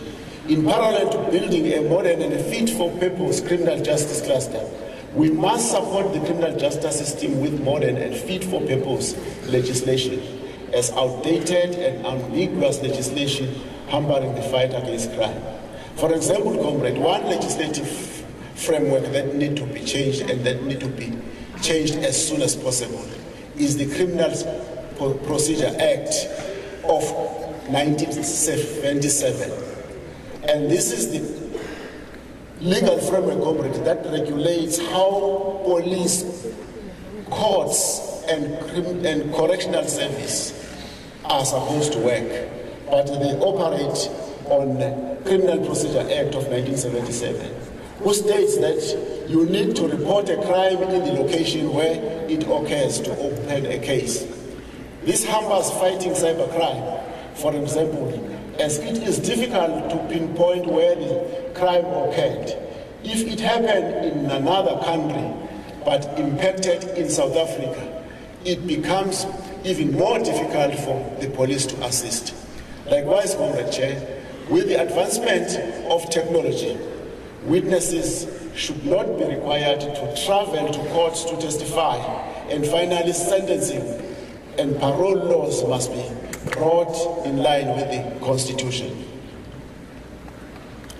On the international front, Comrade Chair, meanwhile it is important to understand the global and regional factors that are impacting our domestic challenge. This is not a question of seeking external factors to exclude our national weakness and failure. However, unless we locate our struggle within global, continental, and regional context, any local effort will inevitably fail.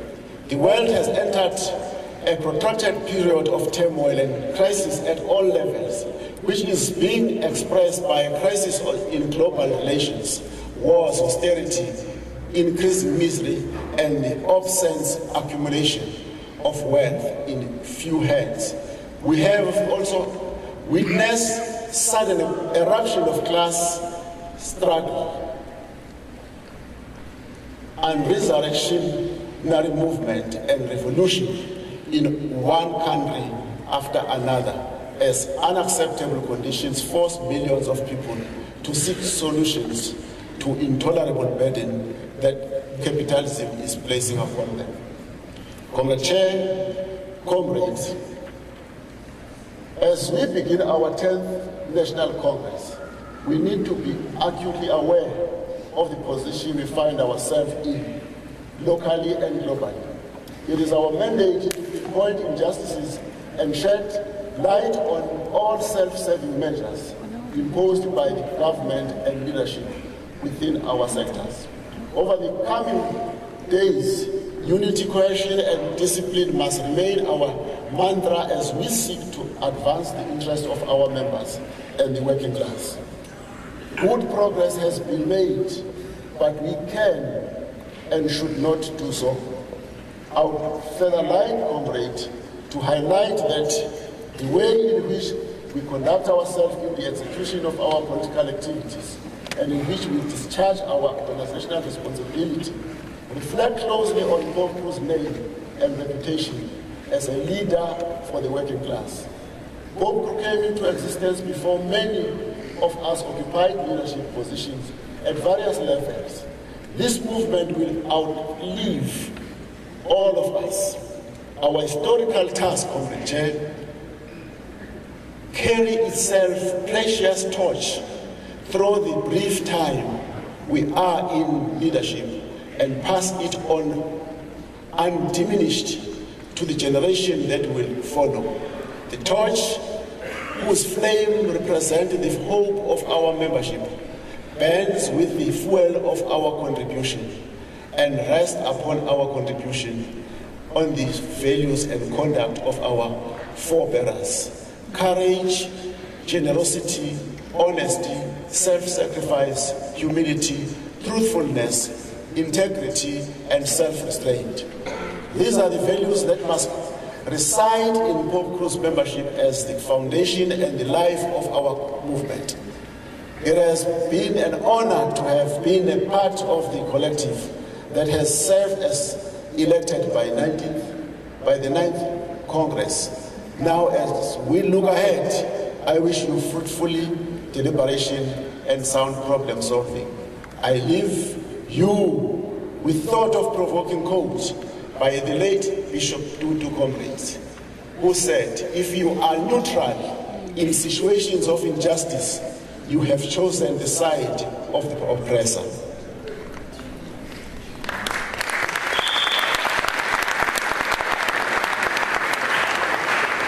And that is normal.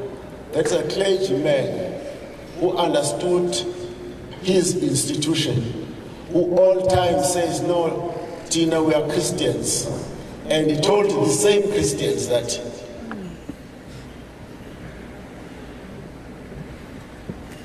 your neutral outlook does not help you as an individual. The 10th POPCRU Congress is officially open, comrades, I want to say, and it is tough. It is tough, and we expect, Comrade Chair, all of us to put our heads together on challenges that are facing us. We have Comrade Chair. We have a criminal justice cluster that is not working. We have got a criminal justice cluster that is not functioning.